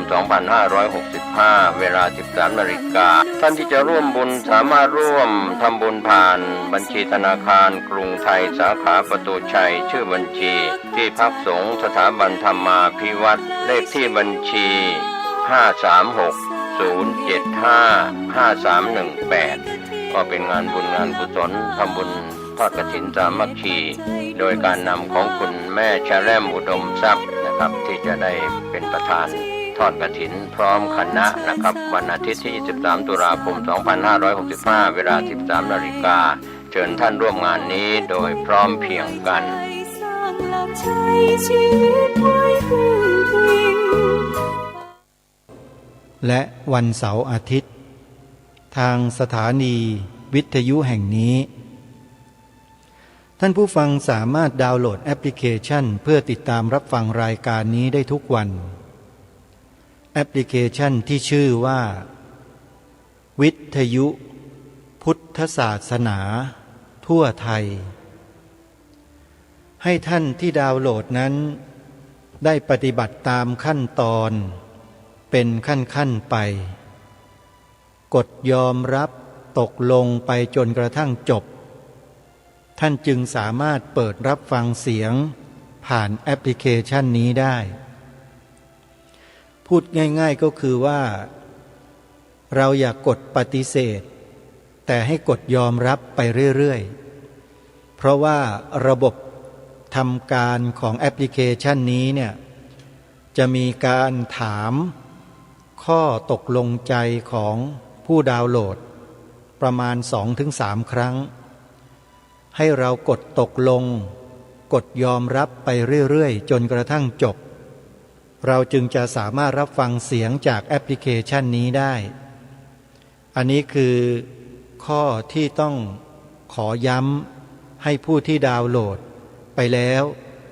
ไม่สามารถเปิดขึ้นมาฟังเสียงได้เสียงไม่มีนั่นแปลว่าท่านทำไม่ครบกระบวนการเท่านั้นเองไม่เป็นไรท่านสาธุชนลบแอปพลิเคชันทิ้งแล้วดาวน์โหลดใหม่แล้วทำตามขั้นตอนที่บอกสาธุชนทุกท่านวันนี้ที่วัดป่าจริยธรรมจัดทอดกฐินประจำปีพระพุทธศักราช 2565 ก็ขอเรียนเชิญสาธุชนร่วมเป็นเจ้าภาพทำบุญกับวัดป่าจริยธรรมกันนะโยมนะใครที่จะร่วมทำบุญท่านสามารถโทรศัพท์เข้าไปได้ที่หมายเลข 083-327-5700 และในวันต่อไปคือวันเสาร์ที่15ตุลาคมที่จะถึงเป็นงานบุญกฐินของวัดหนองกายอำเภอแม่แตงจังหวัดเชียงใหม่โทรศัพท์เข้าไปร่วมบุญที่หมายเลข062-424-9659และ083-789-3642และวันเดียวกันก็มีวัดบ้านปลาคูนอำเภอโพนทรายจังหวัด101ทอดวันที่15ตุลาคมเช่นกันโทรศัพท์สอบถามที่081-183-9690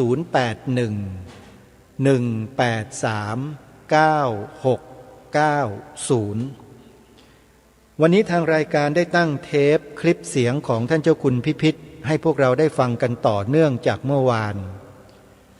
านนี้พิธีกรได้ถามท่านเจ้าคุณถึงกระแสสังคมในปัจจุบันที่มองพระที่พูดเกี่ยวกับเรื่องการบ้านการเมืองว่าเป็นความไม่เหมาะสมแล้วให้ท่านเจ้าคุณแสดงทัศนคติเดี๋ยววันนี้เราจะมาฟังซ้ำย้อนกลับไปสัก 2-3 นาทีแล้วก็ฟังต่อเนื่องให้ยาวๆเลยโยมเพื่อไม่ให้เป็นการเสียเวลาเดี๋ยวเราไปติดตามรับฟังพระเดชพระคุณท่านได้แสดงแง่คิดมุมมองกับสังคมในปัจจุบันเกี่ยวกับเรื่องของผู้นำในยุคของความขัดแย้งไปติดตามรับฟังพร้อมๆกันได้นะบัดนี้แล้วประชาชนก็จะได้เมื่อถึงคราวสถานการณ์หนึ่งแล้วเขาจะได้รู้ว่าเรายังมีพระหรือฆราวาสที่ยังทรงความเป็นธรรมอยู่และเพื่อเธอก็จะหาความเป็นธรรมให้กับสังคมครับแต่ว่ากรอบความคิดของคนไทยที่นับถือศาสนาพุทธไม่น้อยก็มักจะมีกรอบความคิดที่ว่าพระสงฆ์เนี่ยไม่ควรจะมาแสดงทัศนะไม่ควรจะมาแสดงความเห็นทางการเมืองแต่ว่าท่านเจ้าคุณเองก็หลายคนก็อาจจะมองไปอย่างนั้นมีอะไรอยากจะสื่อสารหรืออธิบายตรงนี้ไหมว่าเป็นสิ่งที่ทำได้หรือทำไม่ได้หรือมีวัตถุประสงค์อะไรอย่างพระพุทธเจ้าถึงมาได้พระพุทธเจ้าท่านพูดการเมืองนะ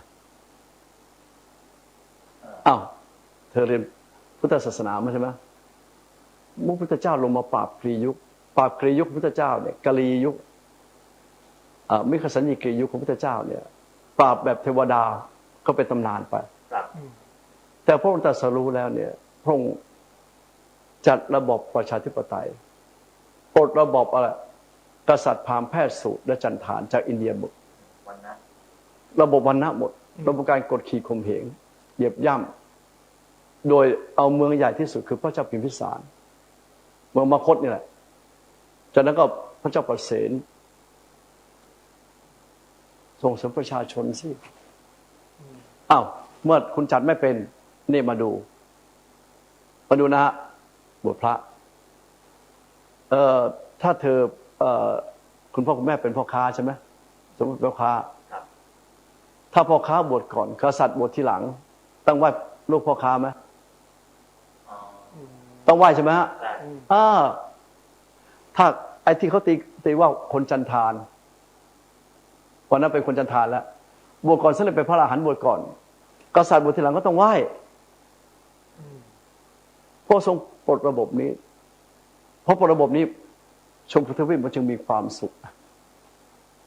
แต่ในท่ามกลางมีความสุขนี้มันก็มีคนต้านนะจ้องจะล้มพระพุทธเจ้า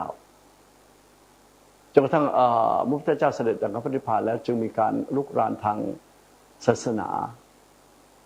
ลุกรานฝังกลบเพื่อจะเอาระบบการกดขี่มาตามเดิมพระมหากษัตริย์ไทยก็เหมือนกันทรงรับพุทธศาสนามาก็ทรงศึกษาอย่างชัดเจนจึงปลดระบบเขาเรียกอะไรฮะทาสแล้วก็ส่งเสริมแม้แต่อย่างเช่นหลวงนาเนี่ยเป็นลูกคนจนบวชมาแล้วถ้าพ่อแม่เป็นทาสในเรือนเบี้ยถ้าลูกบวชมาแล้วได้นักธรรมชั้นนี้ได้ไปมาก็เรียนเขาจะปลดพ่อแม่เขาจะเป็นพ่อพระแม่พระจะเลี้ยงดูอีกแบบหนึ่งเพราะฉะนั้นไม่มีอะไรไม่เป็นการเมืองทุกในโลกใบนี้นะฮะรัฐศาสตร์การเมืองคือรัฐศาสตร์ศาสนาเป็นส่วนหนึ่งของรัฐศาสตร์เท่านั้นนะถูกไหมฮะกระทรวงทุกกระทรวงเนี่ยเป็นส่วนหนึ่งของรัฐศาสตร์ของประเทศนั้นๆเท่านั้นเพราะฉะนั้นไอ้ที่ว่าพูดการเมืองเนี่ยเพราะฉะนั้นไม่ใช่พูดการเมืองเตือนเขาสิอย่าเอาเปรียบประชาชนสิครับอันนี้คือหลักสำคัญที่ต้องหลักสำคัญว่าอย่าเอาเปรียบมีอำนาจแต่ความสามารถไม่ถึงอย่ามาเป็นแล้วมันเสียเวลาคนอื่นเขามีอาวุธมีอำนาจแต่ความสามารถไม่ถึงเนี่ยเสียเวลาคนอื่นไหมเสียไหมฮะเสียการพัฒนามีความรู้มีความสามารถไม่มีอำนาจก็ถูกกีดกันไปประเทศไทยเนี่ยเคยไปคุยกับไปเดนมาร์กเป็นประเทศให้สร้างวัดก็คุยกับอะไรคนชาวเดนมาร์กที่มีปัญญาเป็นคนไทยแต่บางคนก็ไม่มีปัญญาเป็นคนไทยก็มาฟังพระเทศเขาชอบเขาบอกว่าถ้าเอานักการเมืองประเทศเดนมาร์กของเราไปอยู่ประเทศไทยเนี่ย4 ปีเนี่ยคุณเอาแบงค์พันเนี่ยปูได้ทั่วประเทศอันนี้คือคนเดนมาร์กพูดคนเดนมาร์กพูดแต่ถ้าเอานักการเมืองประเทศไทยมาเป็นนักการเมืองที่ประเทศเดนมาร์กไม่ถึง4 ปีเราจะจนทั้งประเทศนักการเมืองครับแล้วเรารู้สึกยังไงแล้วเธอมองลงมาป่ะจริงไม่จริงเมืองไทยไม่ได้ใหญ่โตอะไรเลยทรัพยากรธรรมชาติอุดมสมบูรณ์จึงมีคำพูดกันได้ว่าเมืองไทยน่ะดีเสียอย่างเดียวมีคนไทยมีนักการเมืองเป็นไทยใช่ไหมครับแล้วเธอได้ผลกระทบไหมกระทบครับทุกวันนี้เธอได้ผลกระทบไหมแต่บ้านก็น้ำมันแพงนะท่านผู้ชมไม่ใช่เรื่องน้ำมันอย่างเดียวหรอกผลกระทบจากพฤติกรรมความสามารถอำนาจเพื่อนพ้องและนักการเมืองในประเทศไทยเนี่ยมันก็มีหลายประเภทคนดังมีไหมเขาจะเรียกนักการเมืองเนี่ยเขาเรียกนักคนดังนะเดี๋ยวจะมีการเลือกตั้งใหม่จะเลือกตั้งระดับต่ำเขาเรียกคนดังในระดับนั้นคนดีนี่ระดับหนึ่งเศรษฐีว่าคนดังคนดีเศรษฐีอะไรล่ะนักธุรกิจผู้มีอิทธิพลผู้มีอาชีพที่จะนำตนพัฒนาชาตินะมันก็เลือกกันอย่างนี้แล้วถามว่าไอ้คนดีเลือกมากี่คนเธอต้องตอบสิเธอเล่นมานั่งพยักหน้าไม่ถูกถ้าตอบแทนท่านผู้ชมเนี่ยคือมันก็ยากเนาะเรื่องของคนดีเรื่องกี่คนเอาไปทุกคุยกันเองสิก็คุยกันสิฮะมีคนดีกี่คนล่ะผมจะบอกว่าเขาจะดีก็มันก็ยากนะท่านเจ้าคุณเพราะว่ามันก็ดีบ้างไม่ดีบ้างผสมผสานกันไปคือในดีมีชั่วในชั่วมีดีแต่ย้ายชั่วมันมากกว่าดีแต่สุดท้ายมันก็มีคนชั่วมากกว่าคนดีว่าเพราะอะไรเพราะสุดท้ายแล้วนี่ภาคการเมืองคือสัมปทานรัฐแต่สัมปทานตั้งแต่อบตใช่ไหมอบจแล้วก็ธุรกิจต่างๆที่มันไม่กล้าฆ่ากันเนี่ยเพราะมันมีสัมปทานกับธุรกิจอยู่มันถึงไม่กล้าฆ่ากันไงใช่ไหมเพราะแล้วทั้งหมดเนี่ยสิ่งที่ท่านคุณพูดมาคือมันเลยทำให้คนรุ่นใหม่เด็กรุ่นใหม่คนเจนใหม่เนี่ยเขารู้สึกว่าเขาหมดศรัทธาในนักการเมืองหรือเปล่าเขาหมดศรัทธาแต่นอกจากหมดศรัทธาแล้วเนี่ย บอยมั่นใจซีคอมครับ ต่างๆที่มันไม่กล้าฆ่ากันเนี่ยเพราะมันมีสัมปทานกับธุรกิจอยู่มันถึงไม่กล้าฆ่ากันไง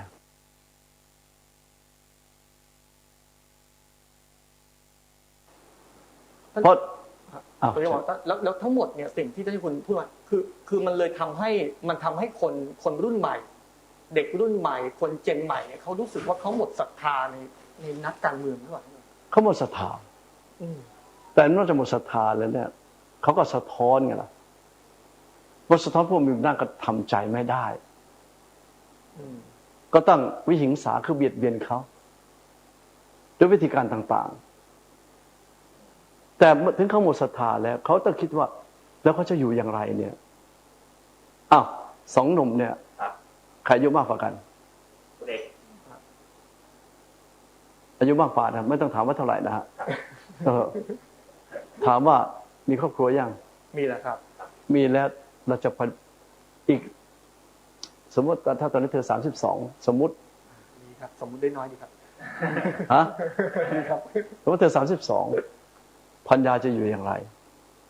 ต่อมาลูกเกิดจะอยู่อย่างไรในอนาคตของเราเนี่ยอีก30 ปี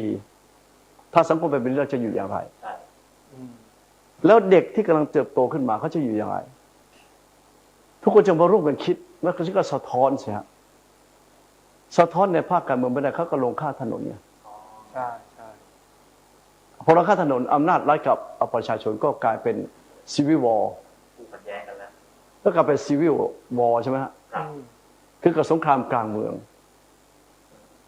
แล้วรู้ไหมว่าถ้าเอาคุณที่เป็นนักการเมืองปัจจุบันเนี่ยที่เราทำสงครามจากการอำนาจและขาดอะไรความสามารถคุณลองกลับชีวิตไปเป็นเขาบ้างสิคุณจะทำแบบเขาเลย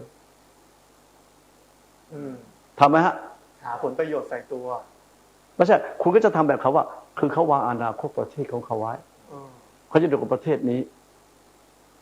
เมื่อผู้ปกครองเป็นแบบนี้เขาทนไม่ไหวเรารู้ไหมว่าไม่ได้เข้าข้างใครนะทุกรัฐบาลอาตมาไม่ทำความรู้จักตายไปศพก็ไม่เคยไปเผาไม่เคยไปรดน้ำศพแต่ถ้าคนจนๆก็ไปถ้าเป็นคนดีไปรู้ไหมว่าในการที่เขาประท้วงแต่ละครั้งเนี่ยเคยไปดูต้นทางเขาไหมเนี่ยมันผุดขึ้นตรงเนี้ยตรงอะไรนะสถานีอะไร3 ยอดเนี่ยโผล่ขึ้นมาอย่างกระปลูกอย่างอะไรนะแมลงเม่าพึ่งไปแล้วดำเนินมันโผล่ขึ้นไปตรงนั้นตรงนี้ด้วยรถไฟฟ้าเนี่ยเคยไปดูต้นทางเพราะว่าก่อนจะถึงรถไฟฟ้าเนี่ยไปดูต้นทางสิจากัวบ้างโรลส์รอยบ้างใช่ไหมรถราคาแพงๆมาจอดตรงลานจอดรถเท่านั้นแล้วขึ้นรถไฟฟ้ามาแล้วเขาก็ไม่ต้องมีใครมาเลี้ยงเขาพกติดเป้มารู้ไหมว่าลูกคนนั้นเป็นใครเด็กคนนั้นเป็นลูกใครวะเคยถามไหมเคยส่งคนตามไปดูไหมแล้วทำไมเขาจึงประท้วงบางทีก็เพื่ออนาคตตัวเองบางทีเขามีจิตใจกว้างขวางอนาคตของน้องๆบ้างคนอื่นบ้างว่าเขาจะเติบโตอย่างไรเนี่ยในสถานการณ์มันเป็นแบบนี้มาหลายสมัยนะใช่อาตมาต้องยืนยันว่าท่านผู้ชมยืนยันหลายสมัยแล้วต่อไปเราจะเป็นยังไงกันเนี่ยจึงเป็นที่มาวันนี้ก็อยากจะถามท่านเจ้าคุณเหมือนกันในฐานะที่ก็สังเกตเห็นสังคมมาย้ำเตือนสติสังคมมาตลอดแต่ว่าทุกวันนี้ดูเหมือนปัญหาโดยเฉพาะปัญหาความขัดแย้งทางความคิดความขัดแย้งทางช่วงวัยมันหนักมากขึ้นสังคมไทยเราจะไปยังไงต่อท่ามกลางสภาวะแบบนี้เราจะหาทางออกฟังมากๆไปเป็นใครฟังใครต่างคนต่างฟังผู้นำต้องฟังสิครับ public hearing อ่ะสังคมมันเป็น public ใช่ไหมครับฟังภาษาคนมันเป็นหน่อยภาษาเรียกร้องภาษาการวิพากษ์วิจารณ์และภาษาต่างประเทศที่เขาวิจารณ์ประเทศเราต้องฟังให้เยอะฟังมากๆคิดใคร่ควรมากๆฟังและคิดฟังล่างฟังบนชนในสมองตรองด้วยปัญญากล้าตัดสินใจฟังล่างระดับล่างเข้าไปยังไง ระดับบนเขาว่ายังไงแล้วมาคิดชนในสมองมีเวลาไตร่ตรองไหมส่วนใหญ่ไม่ได้ไตร่ตรองมีแต่ไอ้ฝึกได้ครับพี่ดีครับผมผสมครับนายมันขาดเขาเรียกขาดปุโรหิตาจารย์ขาดนักปราชญ์ใกล้ตัวมีแต่เพื่อประจบสอพลนี่อันนี้สำคัญแล้วชีวิตแล้วคุณจะบริหารประเทศชาติอย่างไรกระทรวงอย่างไรอันนั้นถ้าลองดูนักการเมืองประเทศที่ยากจนต้องเข้าใจท่านผู้ชมต้องเข้าใจเพื่อท่านยุโรปมันยากจนนะจนธรรมชาติเรื่องต้นไม้จนไหมน้อยกว่าบ้านเราแน่น้ำดื่มจนไหมน้ำจืดจนไหมอาหารจนนะมันจะได้กินบาเก็ตแข็งๆเอาเรื่อยมาเรื่อยใช่ไหมมันไม่ใช่มันจนนะแต่พอดีเขามีใจที่จะมาทำงานเพื่อประเทศชาติเขาเมื่อมีความสามารถแล้วเราต้องช่วยสังคมเขาจึงอาสาตามลำดับขึ้นมาแล้วก็จะสามารถทำประเทศชาติเป็นประเทศที่มีความสุขมวลความสุขอย่างเช่นอะไรเดนมาร์กใช่ไหมสวีเดนโปแลนด์ใช่ไหมแม้กระทั่งอะไรมวลความสุขของชาวเขาอย่างประเทศอะไรภูฏานใช่ไหมเพราะเขาบริหารด้วยคุณธรรมมันต้องคิดขึ้นมาปากช้าๆอย่าเร็วปากเป็นปืนกลบางคนปับ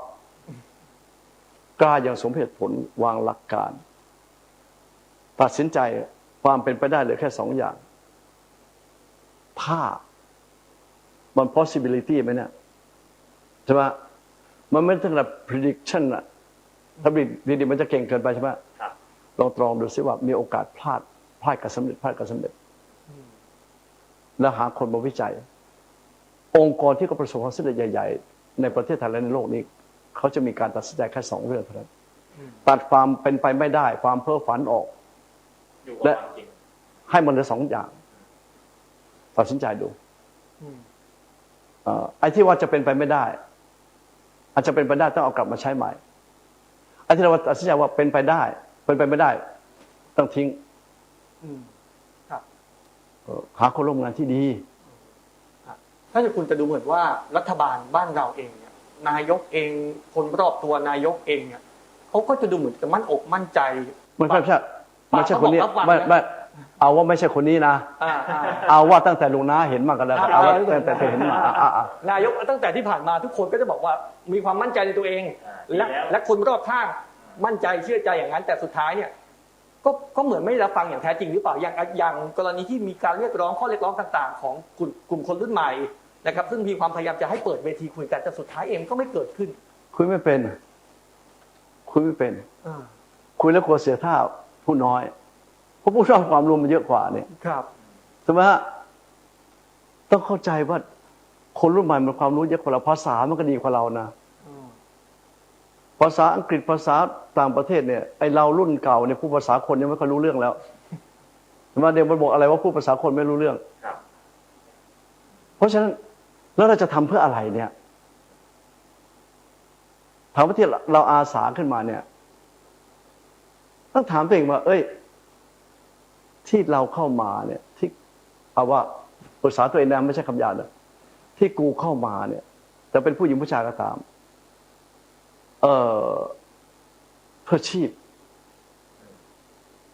เพื่อชื่อเพื่อชาติเพื่อชั่วต้องมี4เพื่อนะเพื่อชีพเพื่อการดำรงชีพแล้วชีพของพวกคุณจะอายุเท่าไหร่แล้วไม่ทำเพื่อชีพเขาบ้างล่ะเพื่อการดำรงชีวิตของประชาชนบ้างล่ะเพื่อชื่อเราอยากมีชื่ออยากออกสื่ออยากออกทีวีพอเจอสื่อเข้าแล้วก็จอดแล้วใช่ไหมอยากจะได้สายสะพายเพื่อชาติมีกี่คนล่ะเพลงความฝันอันสูงสุดเนี่ยท่องกันได้ไหมถ้าทำตามนั้นดีทุกคนนะ4 ขอ 4 จะ 4 ไม่นะรู้จักไหมขอฝันใฝ่ในฝันอันเหลือเชื่อเปิดดูเรามี4 จะ 4 ไม่แล้วจะมีบทสรุป2 บทสุดท้ายโลกมนุษย์ย่อมจะดีกว่านี้แน่เพราะ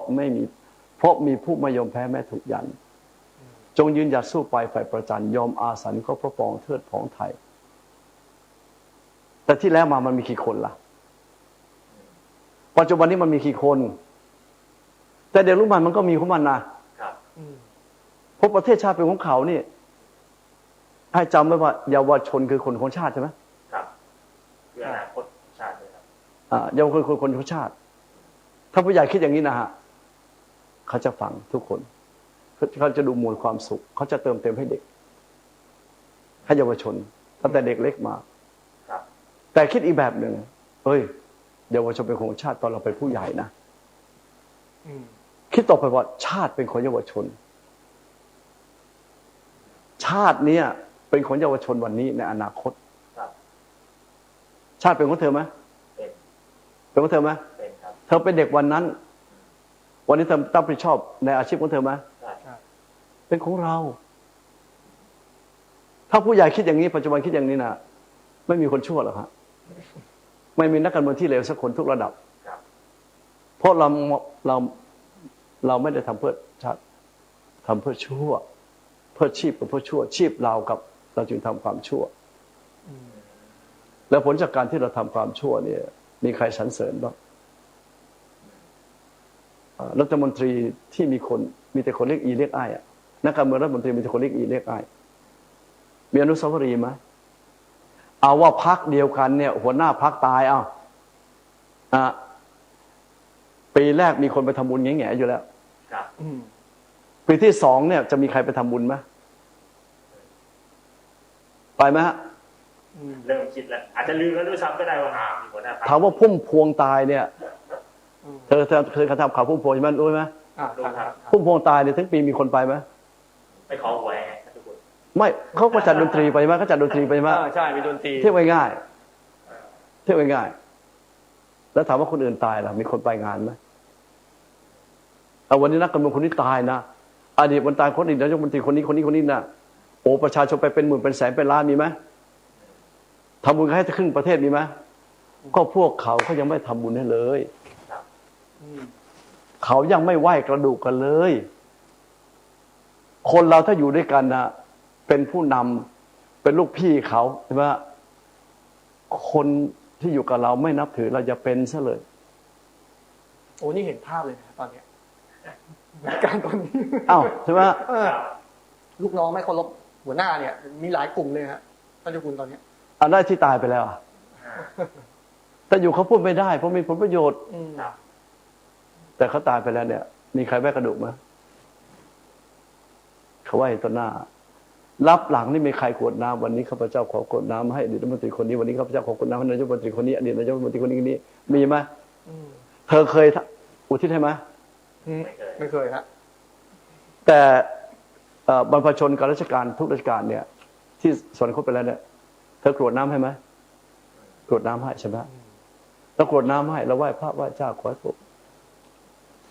ว่ารุสรีที่เราไปน่ะเราไปไหว้อะไรเราไม่ได้ไปดูนะไปไหว้จะขอหวยเขาอะไรก็แล้วแต่ดูสิได้บอกท่านผู้ชมว่าเคยไปไหว้พระนเรศวรไหมอนุสาวรีย์ที่ดอนเจดีย์ใช่เคยถามเธอทั้งสองคนท่านผู้ชมว่าเธอไหว้พระนเรศวรองค์เดียวไหว้องค์เดียวป่ะไม่นะครับต้องมีองค์อื่นด้วยไม่ใช่พระนเรศวรนั่งอยู่บนไหนอยู่บนช้างเธอไหว้ช้างไหมก็ไหว้พระนเรศวรเป็นหลักถ้าไม่มีช้างทำไงถ้าวันนั้นไม่มีช้างมีพระนเรศวรไหมมีประเทศไทยไหมถามว่าราคาพระนเรศวรที่สร้างกับช้างเนี่ยใครแพงกว่ากัน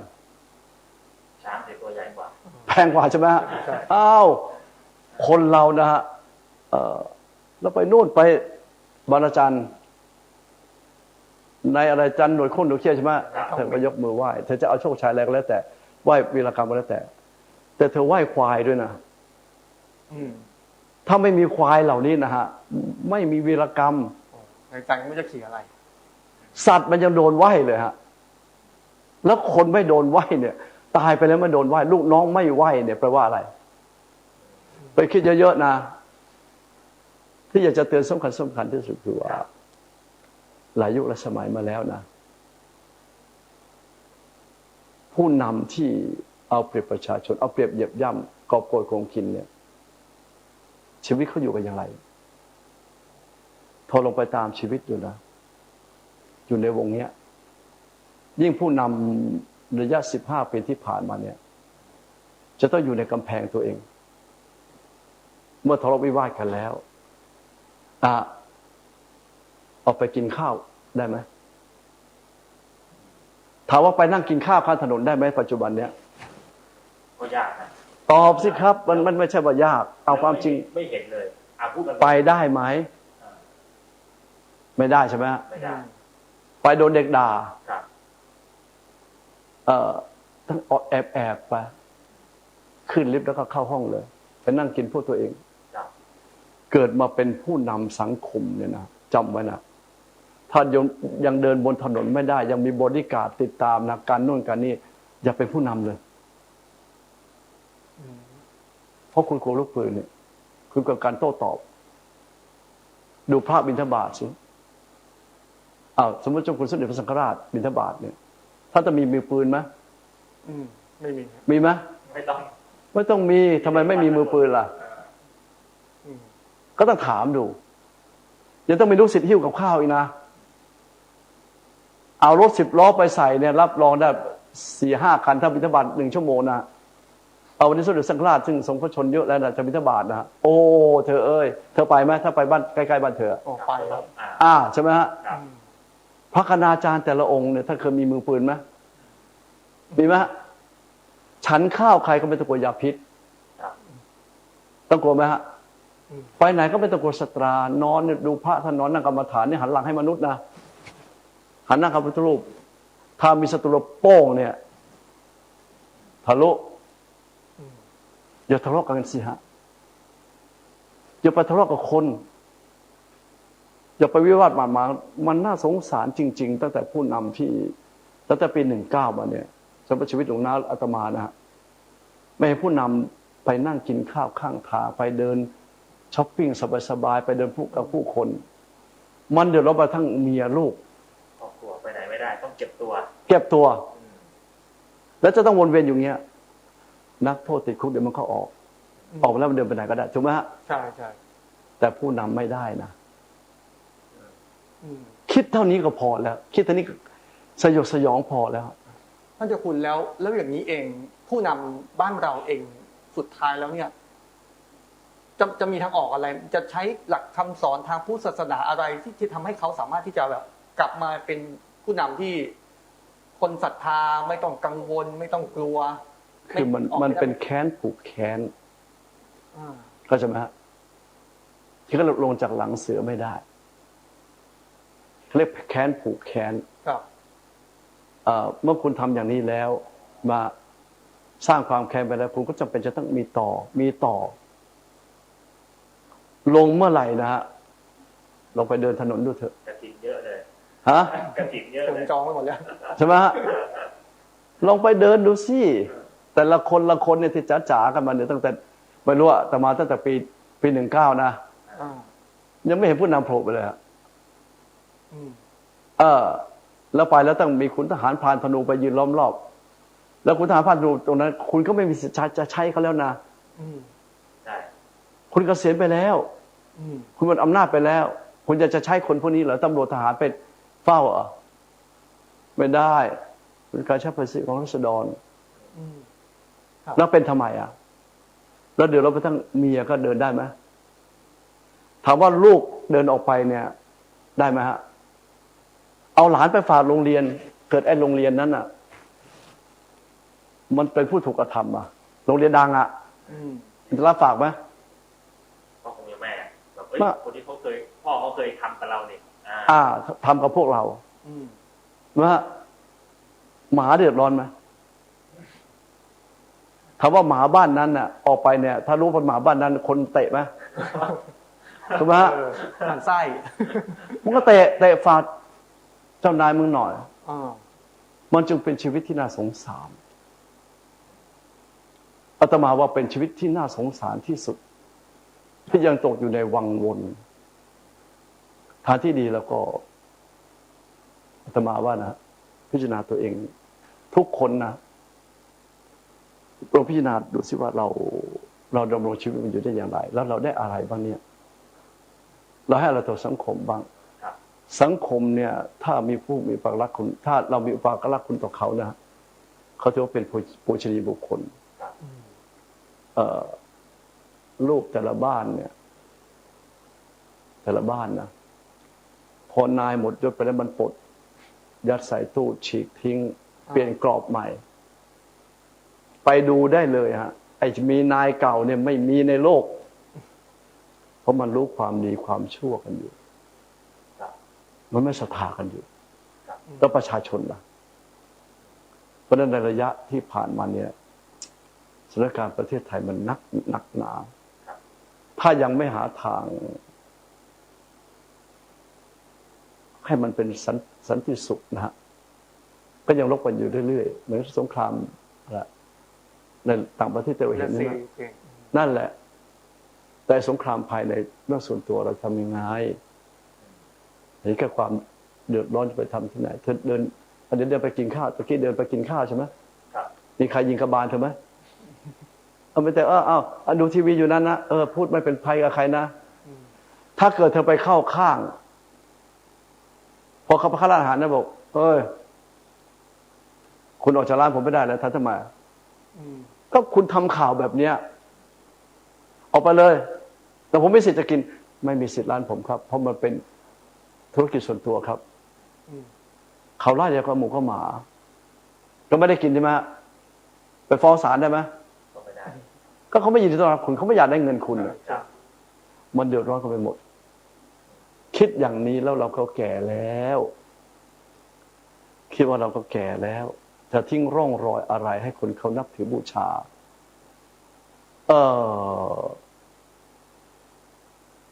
คนเนี่ยเขาพุทธเจ้ามาประสูติเนี่ยนะฮะมาจุติในโลกใบนี้เขาเชิญมานะเชิญมาเนี่ยเชิญแล้วเชิญอีกเชิญแล้วเชิญอีกใช่ไหมพอตรัสรู้แล้วจะแสดงธรรมเชิญไหมต้องเชิญและแสดงธรรมเธออย่าเก็บเอาความดีส่วนตัวไว้เลยเอาปัญญามาแก้ไขมิขสัญญีกรียุคเถอะแต่เหนื่อยหน่อยนะเหนื่อยหน่อยพระเจ้าต้องคิดสุดท้ายเป็นไงรูปปั้นท่านเยอะไหมดูสิดูดิเยอะไหมเนี่ยเยอะไหมเยอะไหมเนี่ยเยอะครับแต่ว่าคิดว่าองค์ดำๆเอาองค์ดำๆราคาองค์เท่าไหร่อันนี้ประเมินไม่เป็นครับประเมินไม่ถูกแต่ก็น่าจะมีราคาอยู่เท่าไหร่อันนี้ไม่ทราบจริงๆครับหลักแสนไหมฮะทั้งเงียบอย่างนี้เป็นหลักล้านแล้วฮะเนี่ยทำไมล่ะไม่รู้จักกันเลยนะน่ะใช่ไหมเราไม่รู้จักเราไม่เคยเห็นตัวตนที่แท้จริงใช่ไหมแต่เราได้รับบารมีท่านคำสอนท่านเขาจึงสร้างรูปเอาไว้นักการเมืองทุกคนเนี่ยที่ไม่มีความสามารถปราศจากความเป็นธรรมนะสร้างความโชคชัยประชาชนเนี่ยเขาโค่นอนุสาวรีย์ทิ้งมาเยอะแล้วเขาโค่นมันทิ้งเยอะต่างประเทศมากโครมนะท่านั้นเองคิดเยอะๆเท่านี้นะก็จะรู้ว่ามวลแห่งความสุขเราหายไปแล้วหนึ่งถึงเวลาหรือยังสองขอโทษอีกอย่างขอโทษนะครับที่ผมหลงเดินทางมาเส้นทางนี้ต่อไปนี้เป็นหน้าที่ของเด็กๆนะลุงพลาดไปแล้วนะที่ทำเป็นทำกรรมเอาไว้ขอโทษด้วยคราวนี้ก็จะส่งเสริมพวกเราละแล้วทุกคนก็จำไว้นะว่าจากนี้ไปนะฮะดูชะตาลุงเป็นตัวอย่างดูชะตาคุณปู่คนนั้นเป็นตัวอย่างงอกในพลทางนั้นแหละในพลทางนั้นแหละเลยก็งอกแล้วใช้ทหารโดยที่ไม่มีสิทธิ์จะใช้ตำรวจโดยที่ไม่มีสิทธิ์ใช้แต่ก็โยงใยกันว่าเพราะว่าถ้าเธอคิดได้ตรงนี้ถ้าสมมติเธอคิดได้แบบนี้เธอก็จะทำรายการอีกแบบหนึ่งไม่ต้องเข้าข้างใครไม่ต้องรับจ้างใครใช่ไหมแล้วไม่มีใครเกลียดเธอถ้าเธอไปรับจ้างใครไปเข้าพวกใครรับรองไอ้สองหนุ่มนี้นะอย่าว่าแต่นั่นเลยผ่านประตูสุทัศน์นะอีเมค้าหน้าประตูบอกมึงไปเลยป่ะว่าแล้วอยู่ยังไงเพราะฉะนั้นคิดถึงประเทศชาติเยอะๆถ้าคิดเห็นแก่ตัวนะจงเห็นแก่ตัวในมุมนี้ว่าเราไปไหนไม่ได้ลูกเมียไปไหนไม่ได้ กินอะไรก็โดนยาพิษออกไปก็โดนแล้วฮะโดนด่าโดนเคลี้ยงนะฮะโดนบริพาทเขาบริพาทโดยนั่นไม่ได้เขาก็บริพาททางสื่อสารมวลชนทางโซเชียลอ่านแต่ละทีในใจหายนะวิเคราะห์ตัวเองบ้างแล้วก็จะรู้สึกโอเคอันนี้เป็นประเด็นที่ชวนมองทิศทางของสังคมซึ่งท่านเจ้าคุณก็ให้มุมมองนะครับทั้งเรื่องของความเป็นผู้นำที่ดีแล้วก็เรื่องของตัวอย่างว่าควรจะทำอย่างไรกับทิศทางของสังคมหลังจากนี้แต่ว่าอีกสิ่งหนึ่งที่วันนี้อยากจะชวนท่านเจ้าคุณสนทนากันก็คือเรื่องของศาสนาแน่นอนว่าในประเทศไทยเนี่ยส่วนใหญ่ของประชาชนที่นับถือศาสนาพุทธแต่โลกมันเปลี่ยนแปลงไปอย่างรวดเร็วปัจจุบันคนที่ไม่นับถือศาสนาก็เยอะถามในมุมของเจ้าคุณว่าปัจจุบันคำสอนทางศาสนาพุทธยังจำเป็นในสังคมยังมีทางไปจริงๆแล้วคนเขาศึกษาคำสอนมากกว่าเดิมนะแต่เขาไม่ค่อยเข้าวัดอันนี้อาจจะเป็นความน่าสนใจศึกษาเยอะแต่ไม่เข้าวัดเพราะอะไรเขาจึงศึกษาเยอะเพราะเขารู้ว่าเนี่ยคือบุคคลสำคัญของโลกสำคัญกว่านักวิทยาศาสตร์ดังๆถ้าสำคัญกว่านักวิทยาศาสตร์ดังๆนักทฤษฎีดังๆเพราะประจักษ์พยานมันมีอยู่เราคนไทยได้ฟังกันสักครั้งหนึ่งเพื่อจะได้แง่คิดมุมมองอะไรๆให้กับตนเองของเรากันบ้างโดยเฉพาะพวกนักการเมืองท่านเจ้าคุณพูดเป็นกลางๆไม่ได้เข้าข้างใครเลยใครจะชอบใครจะเกลียดไม่ใช่ปัญหาของท่านแต่สิ่งสำคัญที่สุดคือความถูกต้องที่ท่านเจ้าคุณท่านดำรงไว้เสมอที่อาตมาภาพนำคลิปเสียงของท่านมาเปิดเผยแพร่ในรายการเนี่ยเพื่อให้พวกเรานั้นได้รู้ได้เข้าใจถึงบริบทของการอยู่ร่วมกันในสังคมประเทศชาติบ้านเมืองไทยของเราให้ชัดไม่ใช่อยู่เหมือนอย่างที่เป็นมาแล้วก็กำลังเป็นไปในปัจจุบันถ้าหากว่าเราเข้าไปยุ่งเกี่ยวกับการเมืองในลักษณะเลือกข้างไม่เป็นกลางปัญหาก็จะเกิดขึ้นไม่จบอย่างที่ท่านเจ้าคุณกล่าวท่านเจ้าคุณพูดเพราะฉะนั้นขอให้พวกเราทั้งหลายโดยเฉพาะพุทธบริษัทของเราเนี่ยให้ยึดหลักความถูกต้องของการอยู่ร่วมกันในสังคมประเทศชาติบ้านเมืองของเราเอาไว้หลักของบ้านเมืองเราคืออะไรแต่เราต้องรู้ข้อนี้กันก่อนหลักของบ้านเมืองเราคืออะไรแล้วมีหลักฐานปรากฏให้เห็นด้วยสายตามองแล้วเห็นแล้วรู้เข้าใจทันทีนั่นคืออะไรธงชาติสามสีนั่นแหละคือหลักของประเทศที่รายการคดีโลกคดีธรรมย้ำนักย้ำหนาให้พวกเราได้ยึดหลักนี้ไว้และมันจะไม่ถูกใครกล่าวหาเราว่าเอ็นเอียงเข้าข้างนู้นเข้าข้างนี้ไม่มีเลยเพราะสิ่งนั้นไม่ใช่การเมืองไม่ใช่นักการเมืองแต่เป็นเรื่องของบ้านเมืองของเราที่จะต้องช่วยกันดูแลปกป้องรักษาเพราะฉะนั้นฟังท่านเจ้าคุณท่านพูดแล้วคิดให้เยอะๆท่านเจ้าคุณย้ำนะคิดเยอะๆคิดมากๆคิดแล้วตรึกตรองให้ดีแล้วก็ทำหน้าที่ให้ถูกต้องแล้วก็ยึดหลักของชาติบ้านเมืองไว้แผ่นดินธรรมแผ่นดินทองนั่นเองเราจะนำกลับมาได้อย่างไรอยู่ที่เราทุกคนนั่นแหละที่จะต้องช่วยกันก่อนจบรายการวันนี้จะทิ้งท้ายด้วยบทเพลงความฝันอันสูงสุดให้พวกเราได้ฟังกันแล้วก็ล่ำลารายการกันไว้แต่เพียงเท่านี้และวันพรุ่งนี้เดี๋ยวเรามาติดตามรับฟังพระเดชพระคุณท่านได้พูดต่อโดยพิธีกร2 คนได้ตั้งคำถามไว้เมื่อสักครู่เดี๋ยวเราจะย้อนฟังคำถามใหม่เมื่อวันพรุ่งนี้แล้วไปติดตามรับฟังพร้อมๆกันในวันพรุ่งนี้ต่อไปวันนี้เวลาของรายการหมดลงแล้วอาตมาภาพต้องขอสมมุติยุติไว้แต่เพียงเท่านี้ พบกันใหม่ในวันต่อไปขอความสุขสวัสดีในธรรมแห่งองค์สมเด็จพระบรมศาสดาสัมมาสัมพุทธเจ้าจงปรากฏเกิดมีขึ้นในจิตใจของท่านผู้ฟังทุกท่านทุกคนเทินขอเจริญพร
จะรัก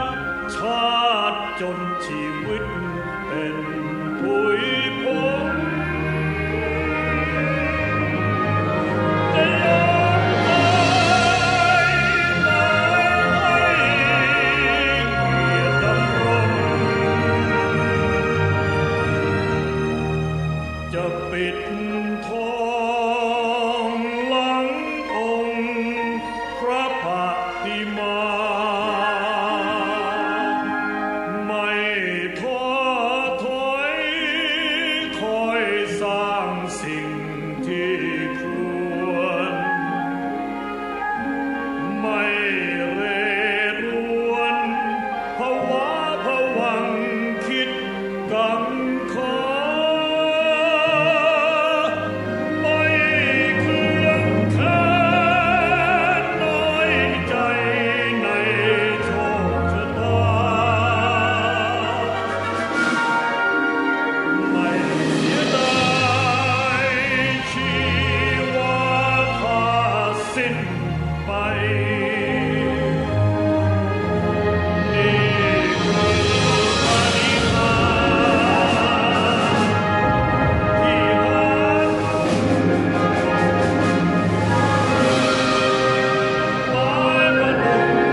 ยังมั่นใจรักชาติองค์อาจครันโลกมนุษย์ย่อมจะดีกว่านี้แน่เพราะมีผู้ไม่ยอมแพ้แม้ถูกยันคงยืนหยัดสู้ไปไฟประจันยอมอาสนก็เพราะปองเถิดของไทย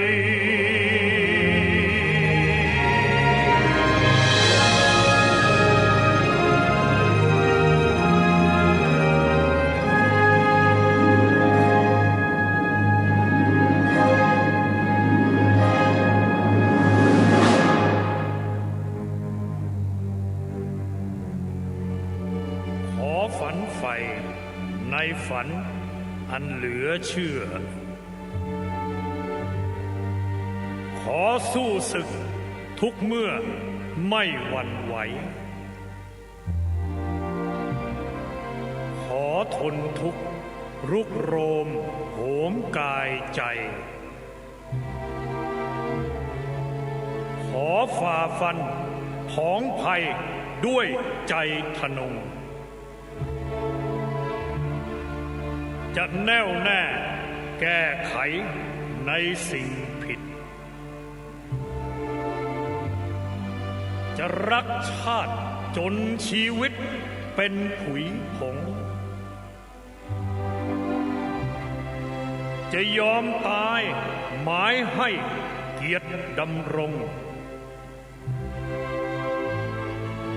จะปิดทอง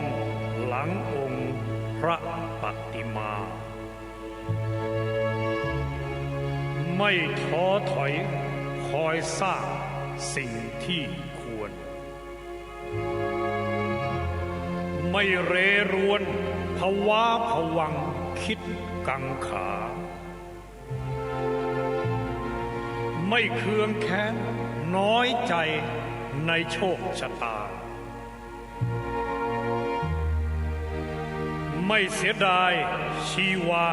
ถ้าสิ้นไป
กฐิน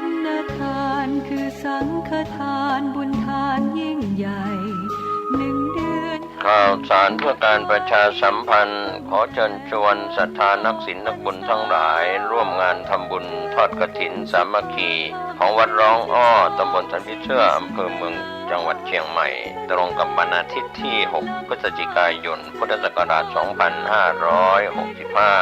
ขึ้น13 ค่ำเดือนยี่ทอดถวายกับพระสงฆ์ที่จำพรรษาท่วนไตรมาสของวัดร้องอ้อเวลา 9:30 นาทีเป็นต้นไป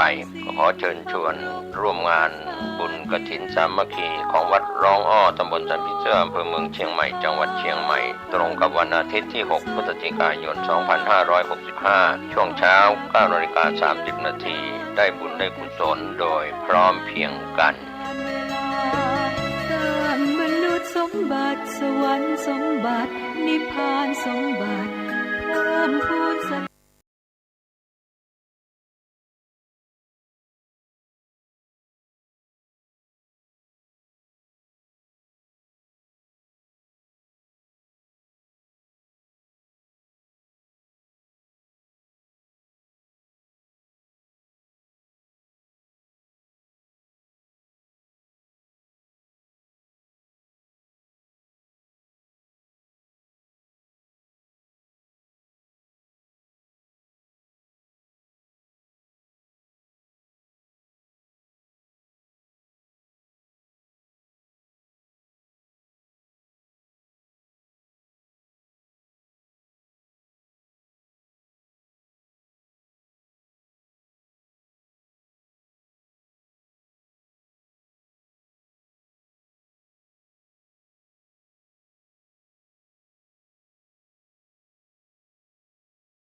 ำลังฟัง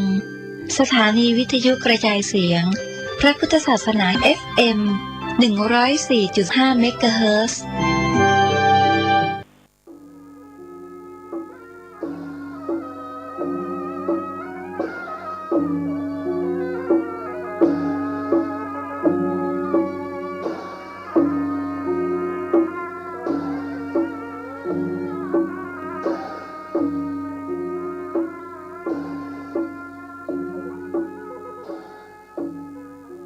ขอความเจริญในธรรมและความผาสุกทางใจจงได้บังเกิดมีกับท่านสาธุชนผู้เจริญในศีลในธรรมทุกท่านพร้อมกันนี้ขอยกมือ10 นิ้วกราบอาราธนาเอาคุณพระศรีรัตนตรัยคุณพ่อคุณแม่ผู้ให้กำเนิดคุณของครูบาอาจารย์ผู้ประสิทธิ์ประสาทวิชาความรู้คุณงามความดีที่ท่านทั้งหลายได้บำเพ็ญมาฮัลโหลครับถ่ายทอดกำลังถ่ายทอดครับคุณงามความดีที่ท่านทั้งหลายได้กระทำบำเพ็ญมาเสื้อวัดเสื้อวาเสื้อบ้านเสื้อเมืองพระสยามเทวาธิราชสิ่งศักดิ์สิทธิ์ทั้งหลายอันมีพระบรมธาตุดอยสุเทพและครูบาเจ้าศรีวิจัยนักบุญแห่งล้านนาไทยเป็นต้นจงได้มาปกปักรักษาพ่อแม่พี่น้องลูกหลานเหลนวงศาคณาญาติพี่ป้านาอาพ่อหนานพ่อน้อยพ่ออุ้ยแม่อุ้ยศรัทธานาบุญทั้งหลายทุกท่านที่ฟังเวลานี้ขอให้ปากันมีความสุขกายสุขใจเหมือนกันทุกคนตลอดกาลนานก่อนที่จะได้ดำเนินรายการต่อไปนี้ขอเชิญชวนพระสงฆ์พระเจ้าครูบาอาจารย์พ่อหนานพ่อน้อยได้พร้อมใจกันไหว้พระเพื่อให้เกิดความเป็นสิริมงคลกับตัวกับครอบครัวปนมมือขึ้นเนอว่าพร้อมกันอะระหังสัมมาสัมพุทโธภควาพุทธังภควันตังอภิวาเทมิกราบสวากขาโตภควตาธัมโมธัมมังนะมัสสามิกราบสุปฏิปันโนภควโตสาวกสังโฆสังฆังนะมามิกราบหันทะมยังพุทธัสสะภควโตบุพพาภคณะมะกะลังกะโลมาเสนะโมตัสสะภะคะวะโตอะระหะโตสัมมาสัมพุทธัสสะนะโม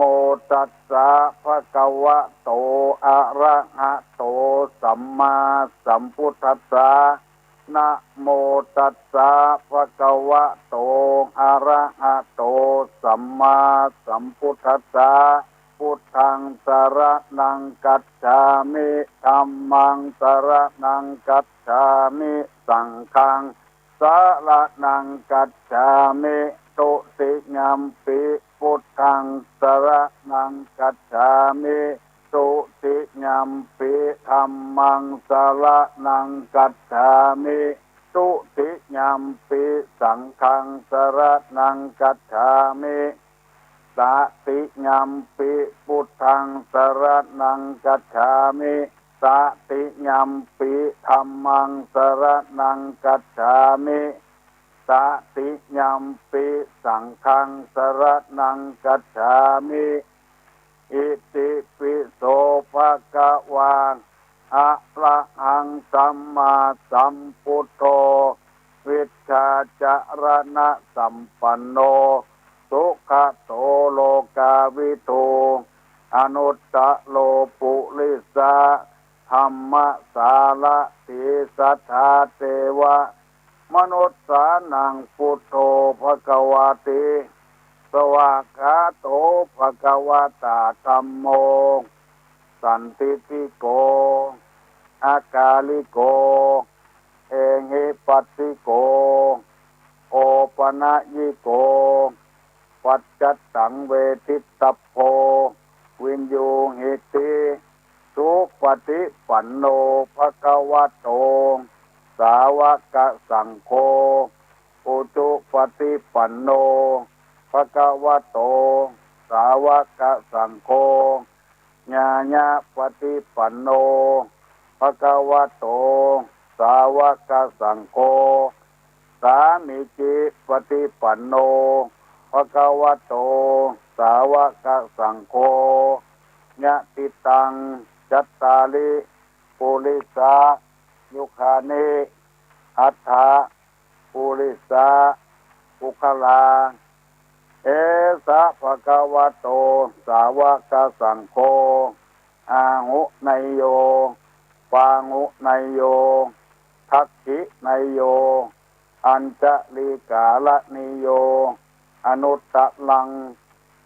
ปุญญเขตังโลกัสสติกราบหนึ่งกราบสองกราบสามกาเลนะธรรมัสสวนังเอตัมมังคารมุตตมังมาแล้วเนอะมาถึงบ้านมาถึงบนเรือนมาถึงในเรือนมาถึงในสุดมาถึงบนรถยนต์มาถึงกุฏิกุฏางมาถึงปุ้นคนกำลังไปซ่อเฮ็ดปุ้นเพราะว่าติ้ววิทยุไปโตยมาถึงกุฏิกุฏางไอ้อย่างมาเสียงก้องเสียงก้องเสียงมองต่ำเข้าเสียงทูตเจ้าเทศนาธรรมเป็นเสียงที่เป็นสิริมงคลมาถึงบ้านถึงจองแล้วจะได้นำเอาน้ำธรรมคำสอนมาฝากมาฝังมายื่นมาปั่นให้พี่น้องข้องหิงได้ช่วยกันนำไปประพฤติปฏิบัติจะได้เป็นชาวพุทธที่ดีจะได้คนดีไว้ในประเทศไว้ในตำบลไว้ในอำเภอไว้ในจังหวัดเพราะว่ามาสร้างความเดือดร้อนให้ไผวันนี้จะได้นำเอากรรมบะเก่ามาเสนอให้ท่านทั้งหลายฟังโดยคำว่ากินแล้วลืมอยากกินแล้วลืมอยากความหมายข้อนี้หมายความว่าจะได้พอเมตตาเวลาสักน้อยหนึ่งจะได้นำเอามาบรรยายให้ท่านทั้งหลายฟังเมื่อใครอยากนี่เชื้อใดบ่เตื้อแปลงหน้าน้อยตาน้อยพอกินอิ่มแล้วลืมไปอย่าหมดบ่ฮู้จักบุญจักคุณของเข้าของปากของคนเอาฮื้ออันนี้โบราณเพิ่นว่ากินแล้วลืมอยากใหญ่เพราะพ่อเพราะแม่ได้ฮู้ได้หลวกเพราะพ่อเพราะแม่เพราะคนอื่นช่วยเหลือได้ฮู้ได้หลวกได้เป็นพระสงฆ์พระเจ้าได้เป็นครูบาอาจารย์จนได้ลูกได้ผัวได้ลูกได้เมียลืมคนที่เอายื่นเอาปั่นฮื้อคนชนิดนี้เพิ่นว่าเป็นคนกินแล้วลืมอยากลืมบุญคุณของทุกสิ่งทุกอย่างแม้กระทั่งที่นั่งที่นอนของตัวเองที่เฮาได้ใหญ่หน้ากล้าบานขึ้นมาการเลี้ยงคนนี่บัดใจว่าเลี้ยงง่ายๆต้องพอต้องกอยบ่ฮื้อคลาดสายตา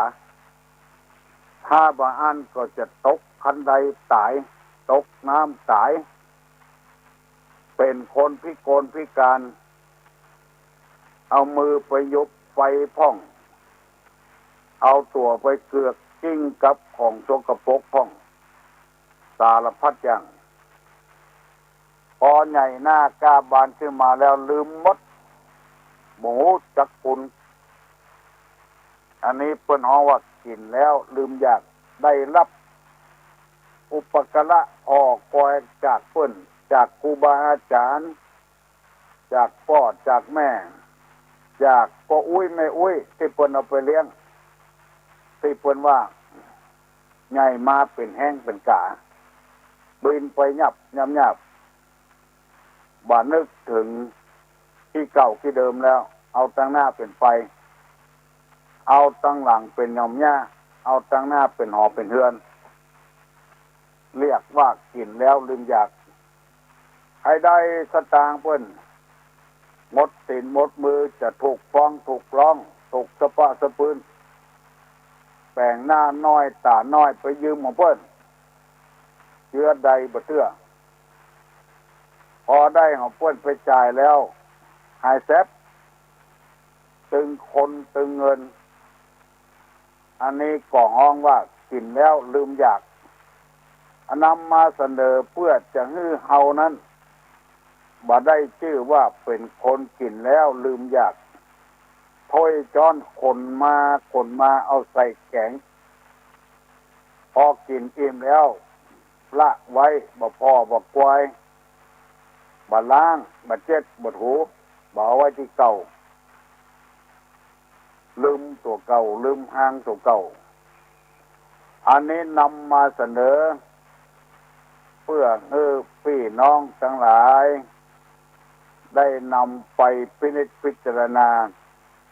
เอาเป็นคนใจอี้ก็ถ้าเป็นคนใจอี้คือกลับตัวกลับใจทำไมยังบ่สายเกินไปเตื้อที่จะ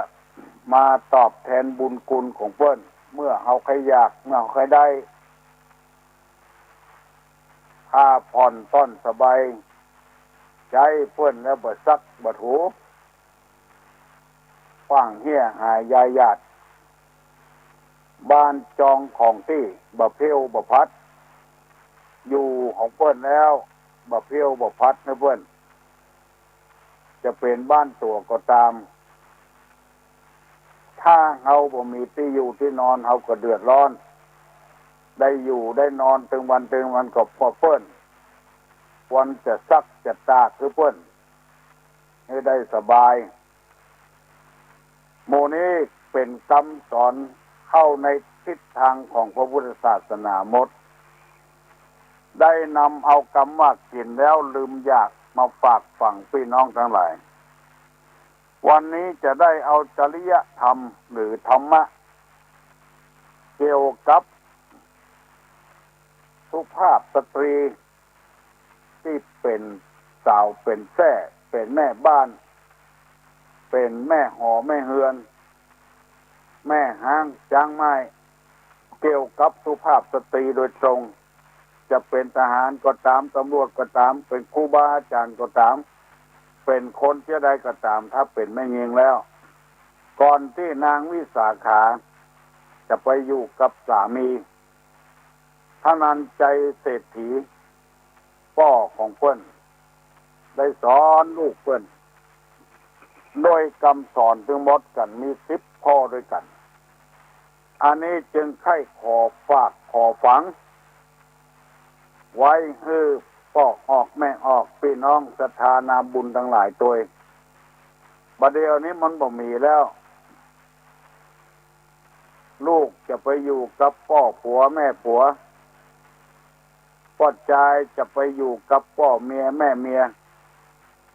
บ่ได้สอนกันเลยอยู่ด้วยกันบ่เมินเท่าใดคำสอนทั้งหมดเลยโยนไปให้ตุเจ้าพระนายเพิ่นสอนพ่อแม่บ่ได้สอนเพราะเหตุใดเพราะว่าพ่อของพ่อแม่ของแม่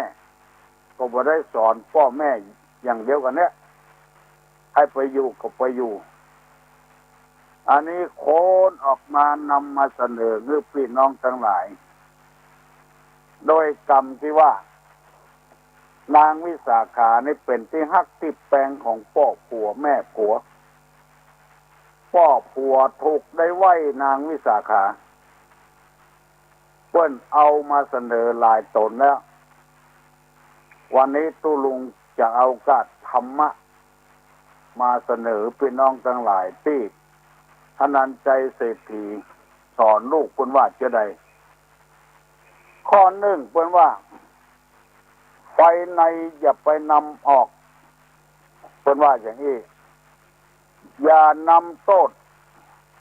ในบ้านออกไปเผยแพร่นอกบ้านสมมติว่าก็จายไปอยู่กับเมียแม่ยิงไปอยู่กับผัวเรื่องบดีบดักภายในบ้านอย่าไปนำออกไปอู้นะเพื่อน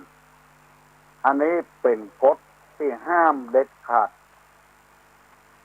ถ้าว่าคนใดเป็นคนดีบอกว่าจะเป็นแม่ยิงบอกว่าจะเป็นปัจจัยพร้อมกันเนี้ยอันนี้เป็นว่าเป็นคนบดีคบเนี่ยคนใดคนหู้ทั้งหลายได้ยินคนนี้ละเปิ้นบอกให้ครบละขนาดพ่อเมียแม่เมียยังเล่าพ่อผัวแม่ผัวอยู่ในบ้านก็นำออกไปเล่า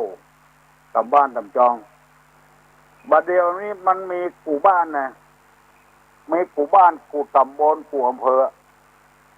เล่าขวัญพ่อผัวแม่ผัวเล่าขวัญพ่อเมียแม่เมียไปเผียวพุ่นอะไปเผียวคนเฒ่าก็อุ้ยไม่อุ้ยพุ่นอะเซ็ตบ่มีอย่างไปเล่าเพิ่นว่าอันนี้มันเป็นไฟนี่คืออย่างก็หู้กันทั่วๆไปว่ามันเป็นของฮ้อนมันไม่ใช่ของเย็นเป็นไส้ศึกเป็นคนบ่อนทำลายบ้านทำลายเมืองอย่างที่เราได้หู้เรื่องประวัติต่างๆที่เปิ้นเขียนไว้ก็ดีเล่าไว้ก็ดีเป็นไส้ศึกเอาความบกพร่องของในบ้านในเมืองออกไปให้บ้านอื่นเมืองอื่นฟังเปิ้นก็เลยเอาความบกพร่องนั้นน่ะมาพิจารณาหาทางแล้วมาบุกมาทำลายมาลบกันในที่สุดเปิ้นยึดไปเป็นทาสของเปิ้นเป็นขี้ข้าของเมืองอื่นเพราะคนในประเทศพิษกันเถียงกันแล้วมีคนในนะนำเอากรรมพิษกันเถียงกันนั้นไปเล่าไส้ศึกเป็นชนวนเป็นสายนวลเป็นหลอดยัดบอกไฟปลาหรือไฟในนำออกไปเนี่ยเดือดร้อนอย่างกับที่เฮาฮู้กันทั่วไปสายในมันเป็นจะอีเพราะฉะนั้นในฐานะที่เฮาไปอยู่กับเปิ้นจะเป็นผัวก็ตามเป็นเมียก็ตามกรรมอันใดที่มันบดีบดักภายในบ้านห้ามนำเอาไปอู้ให้คนอื่นฟังเขาก็จะต้องเสียคนเพิ่นจะว่าหมอนี้บดีเอากรรมไปในบ้านกรรมของพ่อผัวแม่ผัวกรรมของพ่อแม่แม่มาเล่าลองไปเจอใส่พี่ใส่น้องเพิ่นได้ยินเขาใส่บางเตื้อเฮาบ่ฮู้ว่าไผเป็นพี่น้องตั้งพ่อเมียแม่เมียพ่อผัวแม่ผัวไปเจอใส่จังอันแล้วก็เม็ดเพราะว่าเฮาเอากรรมบดีบดักออกไปให้คนอื่นฮู้เป็นนี่ไผเท่าใดใจแล้วก็บ่ใจยังเท่าใดนำไปกระจายให้ประตกประเสียงของอย่างนี้มันเป็นของบดีเพิ่นบ่ฮือฮู้เพิ่นบ่ฮือหันไฟในนำเอาออกไปโรงพยาบาลในระหว่างผู้ป่วยด้วยกันสู้กันเรื่องไฟในเนี่ยนำออกไปถ้าอยากกินข้าวไปซื้อห่อนึ่งถามเพิ่นว่าห่อนึ่งหยังห่อนึ่งฝาห่อบะเล่นจะกินข้าวมาเตพองมีกระโหลกหัวปลา2 อันหัวเดียวแล้วก็กก2เนี่ยหมู่นั้นก็มีก็ข้าวคั่วต ตังปืนก็ใส่ใบบแปบใส่ใบบตาเสืออันเนี้ยเฮาฮ้องกันว่าแผ่นน้อยนึงคนบ่ใครซื้อห่อนึงอะเฮาบ่ได้หันห่อบ่ไข่ภายในตึ้งหมูเอามาเล่ามายายกันเพราะว่าไฟในนำออกเรื่องใดที่มันบดีบดักจะเป็นในสำนักงานที่เราทำงานก็ดีจะเป็นรถก็ดีรถเสียเอาไปอู้คนอื่นเวลาจะขายนั้นคนที่ได้มนุษย์แปลว่าผู้มีใจสูงเหมือนดังยุงมีดีอยู่ที่แววคนถ้าใจต่ำเป็นได้ก็แต่เพียงคนไม่อาจหลุดพ้นวังวนลุ่มลมโลมาสิเชิญมาทางนี้หนทางมนุษย์ที่บริสุทธิ์ห่างความมองมัวชีวิตห่างโลกเวียนวนของคนลุ่มหลงโลกีพระพุทธองค์ทรงชี้วิธีพระธรรมนำ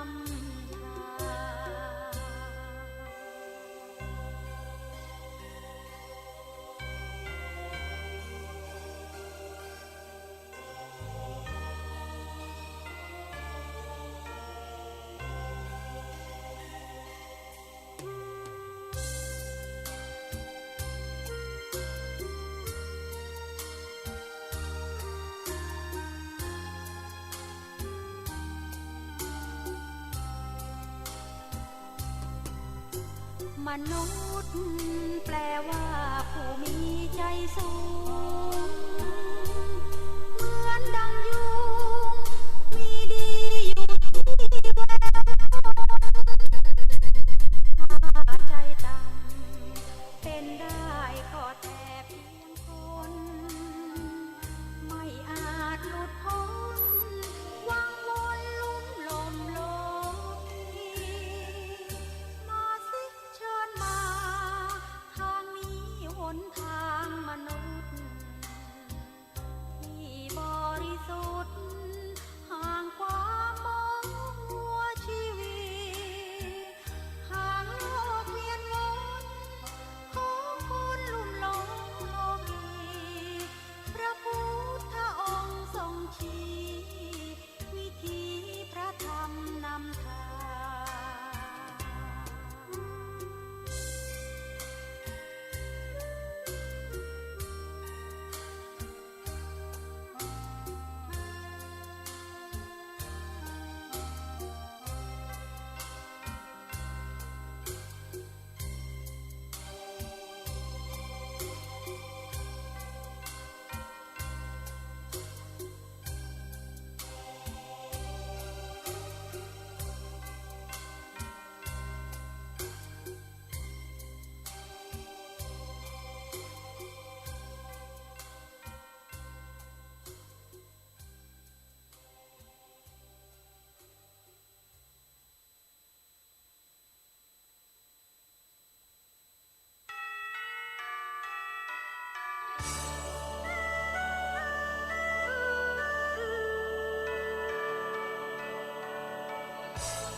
ระฆังเสียงเย็นพระธรรมแผ่เห็นเป็นร่มเงาผู้ทุชนผู้ร้อนเราก็ยังคงเราคงร้องมีงางระฆังวังเวงลอยเหมือนไล่ความตามถอยที่คอยเพลินใจ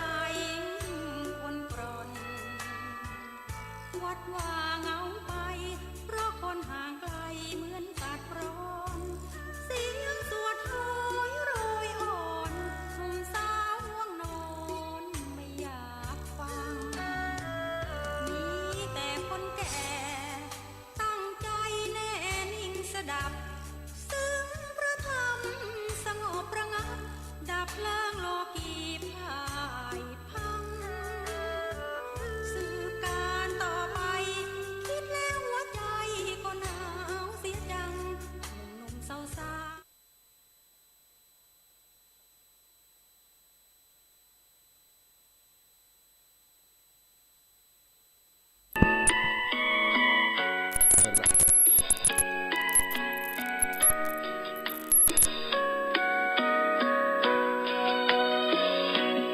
ๆกฐินวัดเหล่ามนทาเริ่มปีนี้ร่วมศรัทธาสามัคคีสร้างกุศลทุกเพศวัยตั้งใจจริงมิ่งมงคลมาสร้างผลคุณค่ามหาบุญร่วมสร้างวัดพุทธศาสตร์สืบสานศิลป์ร่วมสร้างถิ่นพุทธสถานให้นำนุนเป็นแดนธรรมก่อเกื้อใจเจือจุนสำนึกคุณไตรรัตน์ทวนทุกคนขอโมทนาสาธุชนทุกคนท่านร่วมใจกันประกอบการงานกุศลบุญกฐินสามัคคีนิดานดลก่อเกิดผลดีงามตามศรัทธา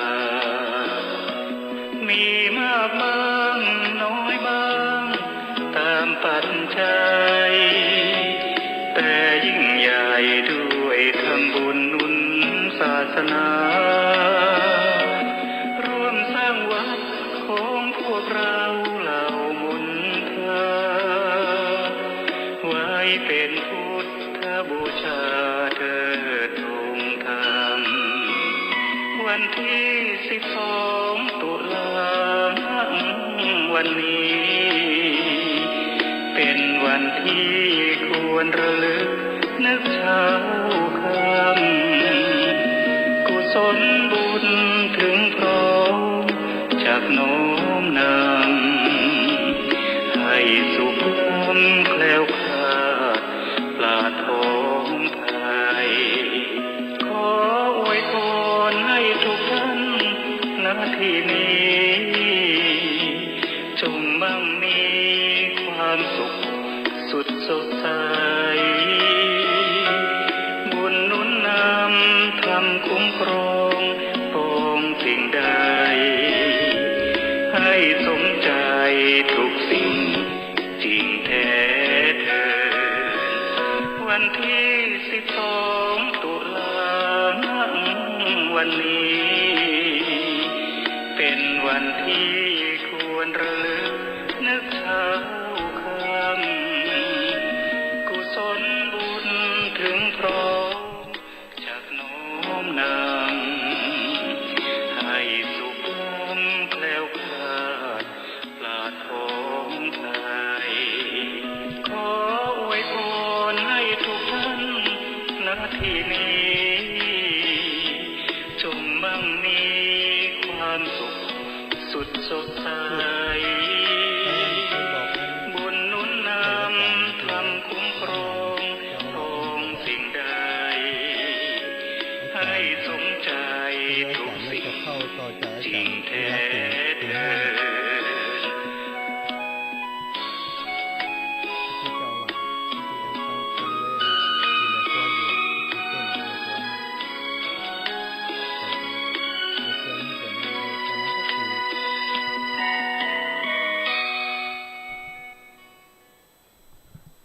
ญาติโยมจะขอเจริญสุขเจริญธรรมศรัทธาญาติโยมที่ติดตามรายการสารธรรมเสียงธรรมแสงอรุณยามเจ้าเนอทุกท่านทุกคน หัตถาม วันตาน้อมไว้สามดวงแก้วไทยห่วงแก้วตังสามพระรัตนะในห้องขีดคำพระพุทธธรรมพระสังฆาเจ้าสาธารวมใจหนึ่งเดียวน้อมเกล้าสาธุยินดีผูกมัดได้รวมทำบุญคือสร้างเป็นวัดสืบศาสนาต่อไปเจิญพี่เจิญน้องศรัทธาไกลกายบอกว่ายิ่งใจรวมใจเกิดสร้างวัดเหล่ามนทาเปิ้นใดก่อนล่างสำนักสงฆ์ตั้งเริ่มทำอารามแห่งนี้จากอยู่ประจำผู้คนน้อมนำมาสากับไว้เป็นหมู่ที่สามเชียงใหม่สายใต้อำเภอดอยหล่อที่นี่เริ่มสร้างกันมาบาทาบอกจี17 เดือนมิถุนา2565ปีนี้แหละนะขอเชิญศรัทธาบริจาคสร้างศาลาปาริญเป็นที่อ้างวางศิลาฤกษ์ในชัด12 ตุลาก็ได้มาตัดวันพุธว่าอันดีงามศรัทธาพี่น้องติดต่อติดตามพระสงฆ์ออกนามร่วมทำบุญได้ขอกราบวันตาท่านตนที่ไว้พระครูอาภิวัตรธนาวิกรมท่านอาสารับประธานขึ้นสร้างไปเหงาท่านเป็นพอยังขึ้นสีขาวธรรมะเรื่องราวชื่อเสียงดังกองสถานีวิทยุจากห้องเทศบรรยายธรรมมวลนักแหมตนนั้นนาติดตามลมพักผู้อยู่ดูแลลามพระครูกัลยาประโมทติดตามศีลางดงามได้ร่วมเกิดสร้างขอประกาศบุญในการก่อล่างมักขาต่างจ่วยกามเฮือใดเจริญตั้งไฟและน้ำไปยังญาติโยมศรัทธาเผยแผ่ธรรมะไปทั่วที่สาตามกำลังมาจากหาร่วมใดสาราปาริญคนที่มาไว้มีห่มบังเงาที่วัดเฮาตานทำบุญได้หันเนชัดกองบุญกุศลน้อมนำวางศิลาฤกษ์เหมือนเฮามัดจ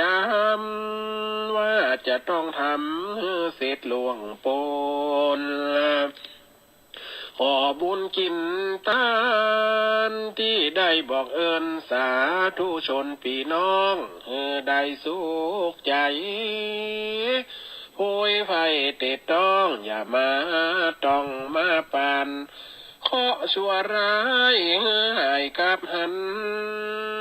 เป็นโจกตันขวัญและบุญเกกาอยู่สุขใจพ่อลุงแม่ป้าท่านที่ได้มาที่นี้และฝากบุญมาจะตาบอกจีมีอายุมันยืนยาวมีความสุขฟังคืนสีขาวดังนึกไว้เอาบุญมาหอมมีเงินมีทองไหลมาเติมตุ่มสมดังกำหาธนาพี่น้องโชคไหลมางานหวัง ศิลามากันที่นี่มากันที่นี่ ขอนอบน้อมต่อพระรัตนตรัยแก้วเจ้าสามประการน้อมเอาคุณพระพุทธเจ้าน้อมเอาคุณพระธรรมเจ้าคุณพระสังฆเจ้ามาโปกกล่าวเกษาปกห่มรักษาครูบาอาจารย์พระมหาเถระพระเถรานุเถระเปื่อนสหธรรมิกสหพรหมจารีทุกรูปทุกองค์โปกห่มรักษาศรัทธาสาธุชนคนดีคนเฒ่าคนแก่อีป่ออีแม่ตั้งหลายที่ติดตามรับฟังรายการเสียงธรรมแสงอรุณในเจ้าของวันนี้ทุกท่านทุกผู้ทุกคนเจ้าวันนี้พบกับอาตมาภาพพระมหาสมชาติชาตปัญโยอุทยานธรรมพระสุนทรมุนีตำบลพระบาทอำเภอเมืองจังหวัดลำปางผู้ปฏิบัติหน้าที่แทนครูบาอาจารย์รับผิดชอบดำเนินรายการในช่วงนี้ตุลุงท่านพระครูชัยวัฒน์นาคเสโนหรือว่าตุลุงยองที่ศรัทธาญาติโยมอีพ่ออีแม่รู้จักดีได้เมตตาบอกว่าโอ้ตอนเจ้าผมคงบัดตาลผมคงบ่ไหวเน้อท่านอาจารย์มหาเพราะว่าคืนที่ผ่านมาเปิ่นอยู่จนแล้วงานศรัทธาญาติโยมมาช่วยงานครูบาอาจารย์ก็เหน็ดเหนื่อยเหมือนกันเนาะช่วยแล้วงานพอเดึกแล้วกลับไปแล้วทีนี้ตอนเจ้าก็จะต้องมีภารกิจที่วัดพระธาตุดอยน้อยเนาะช่วยเหลือหลวงพ่ออยู่ก็เลยมอบหมายว่าท่านมหาเข้ารายการแทนผมถึง2ช่วงไปเลยเนอะอีนะทีแรกจะแบ่งกันตี3ถึงตี5นี่เป็นตุลุงท่านอาจารย์พระครูสมุชัยวัฒนาคเสโนแล้วทัดจากนั้นก็จะเป็นอาตมาภาพตี5ถึง7 โมงเจ้านะก็พอดีตุลุงว่าโอ้ท่านมหาแทนเห็นเนออีนะถ้า4 ชั่วโมงตายอ่องเลยเสียละ เพราะว่าช่วงตอนกลางวันก็จะต้องช่วยกันสลับซับเปลี่ยนกันเนาะจริงๆแล้วตอนกลางวันนี่คือตั้งแต่8 โมงไปนี่ก็จะเป็นตุลุงยาวไปเลยนะแต่ทุกครั้งนั่นแหละถ้ายาวไปเพิ่นก็บ่ไหวเนาะก็เปลี่ยนกันวันนี้ศรัทธาญาติโยมอีพ่ออีแม่เป็นบุญถึงอาตมาเป็นบุญถึงศรัทธาญาติโยมเนอะครูบาอาจารย์ของอาตมาท่านอาจารย์เสน่ห์กาหลงโอ้ได้เมตตาเดินทางมาถึงตะคืนแล้ว เดินทางมาถึงตะคืนเพื่อจะมาร่วมงานในวันนี้นะลูกแจ้ห่มลำปางไก่กว่าของอาตมาเนอะอาตมาอยู่เมืองปานบ้านนะเดินทางมาจากเมืองปาน58 กิโลถึงในเวียงท่าแจ้ห่มนี่ผ่านเมืองปานแหมบ้านเปิ่นซ้ำอยู่ตั้งไหนบ้านกิ่วติดดอยติด8 ดอยปุ้นศรัทธาเฮยออกเดินทางมาแล้วก็ตั้งตะวาตอนประมาณ 3-4 โมงเนาะแล้วก็เดินต่างมาถึงวัดเหล่ามนทาบ้านเหล่าเป่านี้เวลา15 นาทีว่า5 นาทีเนาะท่านอาจารย์มาถึงตะวาซึ่งก็จากการที่ครูบาอาจารย์พระครูกัลยาณปราโมทย์ได้ได้จากก็เปื่อนโดยแล้วก็อาตมาก็จวนอยากจะให้เปื่อนมามุหุมหันกิจกรรมที่ครูบาอาจารย์ในคลื่นสีขาวได้ทำร่วมกันแล้วก็จะน่าใช้ความรู้ความสามารถของท่านอาจารย์มาเตรียมเติมมาเสริมให้งานมีสีสันก็อยากจะให้เปื่อนมาเล่าข่าวพ่องอย่างพ่องด้นสดพ่องอีกเวลาสัตว์ญาติโยมมาที่นี่เปื่อนจะได้ฟังเหมือนกับงานการสมัยก่อนนะสถานงานการสมัยก่อนนี้จะมีคนที่เปื่อนเป็นโฆษกเป็นปุจารเป็นพิธีกรนี่ที่มีหู้จักกำข่าวกำเครือเป็นจ้อยเป็นชอมันม่วนนะมันทำให้สถานที่มาการมางานนี่เพลิดเพลินไปกับการการจาของโฆษกของพิธีกรอาตมากับตุลุงยองจะม่วนนะแต่อาตมานี่บางเตือก็บอกหูจะเล่นจะได้อินสถานเล่นไปนักก็กว่ามันจะเสียหายบ่เหมือนกับครูบาอาจารย์ที่เปิ้นเก่งกาจชำนาญอย่างท่านพระอาจารย์พระครูสมุชัยวัฒนาคเสโนตุลุงยองของเฮานั้น เพิ่นหยอกเพิ่นเล่นเป็นตาดิม่วนศรัทธาก็เพลิดเพลินยิ้มไปนะอาจารย์เสน่ห์กาหลงก็คงจะหยอกเพลิดเพลินไปตั้งข่าวตั้งเครือศรัทธาจะได้ฟังนะอาจจะแถมจ้อยแถมซอสักเล็กสักน้อยก็ได้วันนี้ก็เลยกราบนิมนต์ว่าท่านอาจารย์วันเดียวนี้เวลาตี 5 ถึง 7 โมงนี้อาจารย์เข้ารายการเนาะเข้ารายการต่อจากผมซึ่งอาตมาภาพนั้นก็จะจะช่วยเหลือเปิ้นเนาะนั่งประคับประคองกันไปอู้จากกันไปเนี่ยตี 5 ถึง 7 โมงส่วนช่วงนี้อาตมาก็ตี 3 ถึงเป็น2ช่วงเนาะตี 3 ถึงตี 4 ช่วงหนึ่งตี 4 ถึงตี 5 ช่วงหนึ่งตอนนี้ยินดีต้อนรับกับศรัทธาอีพ่ออีแม่เฒ่าแก่ทั้งหลายที่มูลคลื่นมารับฟังสะดุ้งตื่นแต่เจ้าละรับฟังเพลงฟังธรรมะฟังเพลงยามเจ้าเย็นๆมาแต่เจ้าแล้วเนาะก็ตอนนี้ช่วงเวลานี้มาพบกับทุกลูกนะพระมหาสมชาติชาตปัญโยก็จะอูจากับอีพ่ออีแม่เป็นรายการสด รายการสดออกอากาศทางสถานีวิทยุในเครือข่ายคลื่นสีขาวหลายสถานีด้วยกันอีพ่ออีแม่ทั้งหลายตั้งลำปางก็เปิดแล้วนา 106.50 เมกะเฮิรตซ์เนาะพี่น้องเมืองฝางกำลังเดินทางมาตอนนี้โยมปี่และพีพันเครือโยเนาะเป็นตัวแทนของหลวงพ่อพระครูสุจิตตานุรักษ์นะหลวงพ่อพระครูสุจิตตานุรักษ์เจ้าคณะอำเภอฝางตอนนี้ปาคณะเดินทางแล้วสถาอีปี่แจ้งมาตะกี้ว่าตอนนี้ออกเดินทางแล้วเนื้อท่านมหากำลังอยู่ในระหว่างการเดินทางสถาอาตมานี่เวลามีงานที่ไหนจะนึกถึงพี่น้องเมืองฝางเพราะเป็นห่วงพี่น้องเมืองฝางนักแก่สถาเพราะว่าเดินทางไกลแล้วก็ทางที่มาจากออกจากเมืองฝางไปทางใดก็ได้มันจะขึ้นดอยเนาะสถาออกจากเมืองฝางมาใช้ประการก็ขึ้นดอยมาติ๊กสถามาตังเจียงดาวมาตังแม่ริมมาตังแม่แตงมาตังแม่ริมแล้วก็โซดมาเข้าเจียงใหม่บ่ใจของใกล้ตี 3จะมาถึงเพศสัก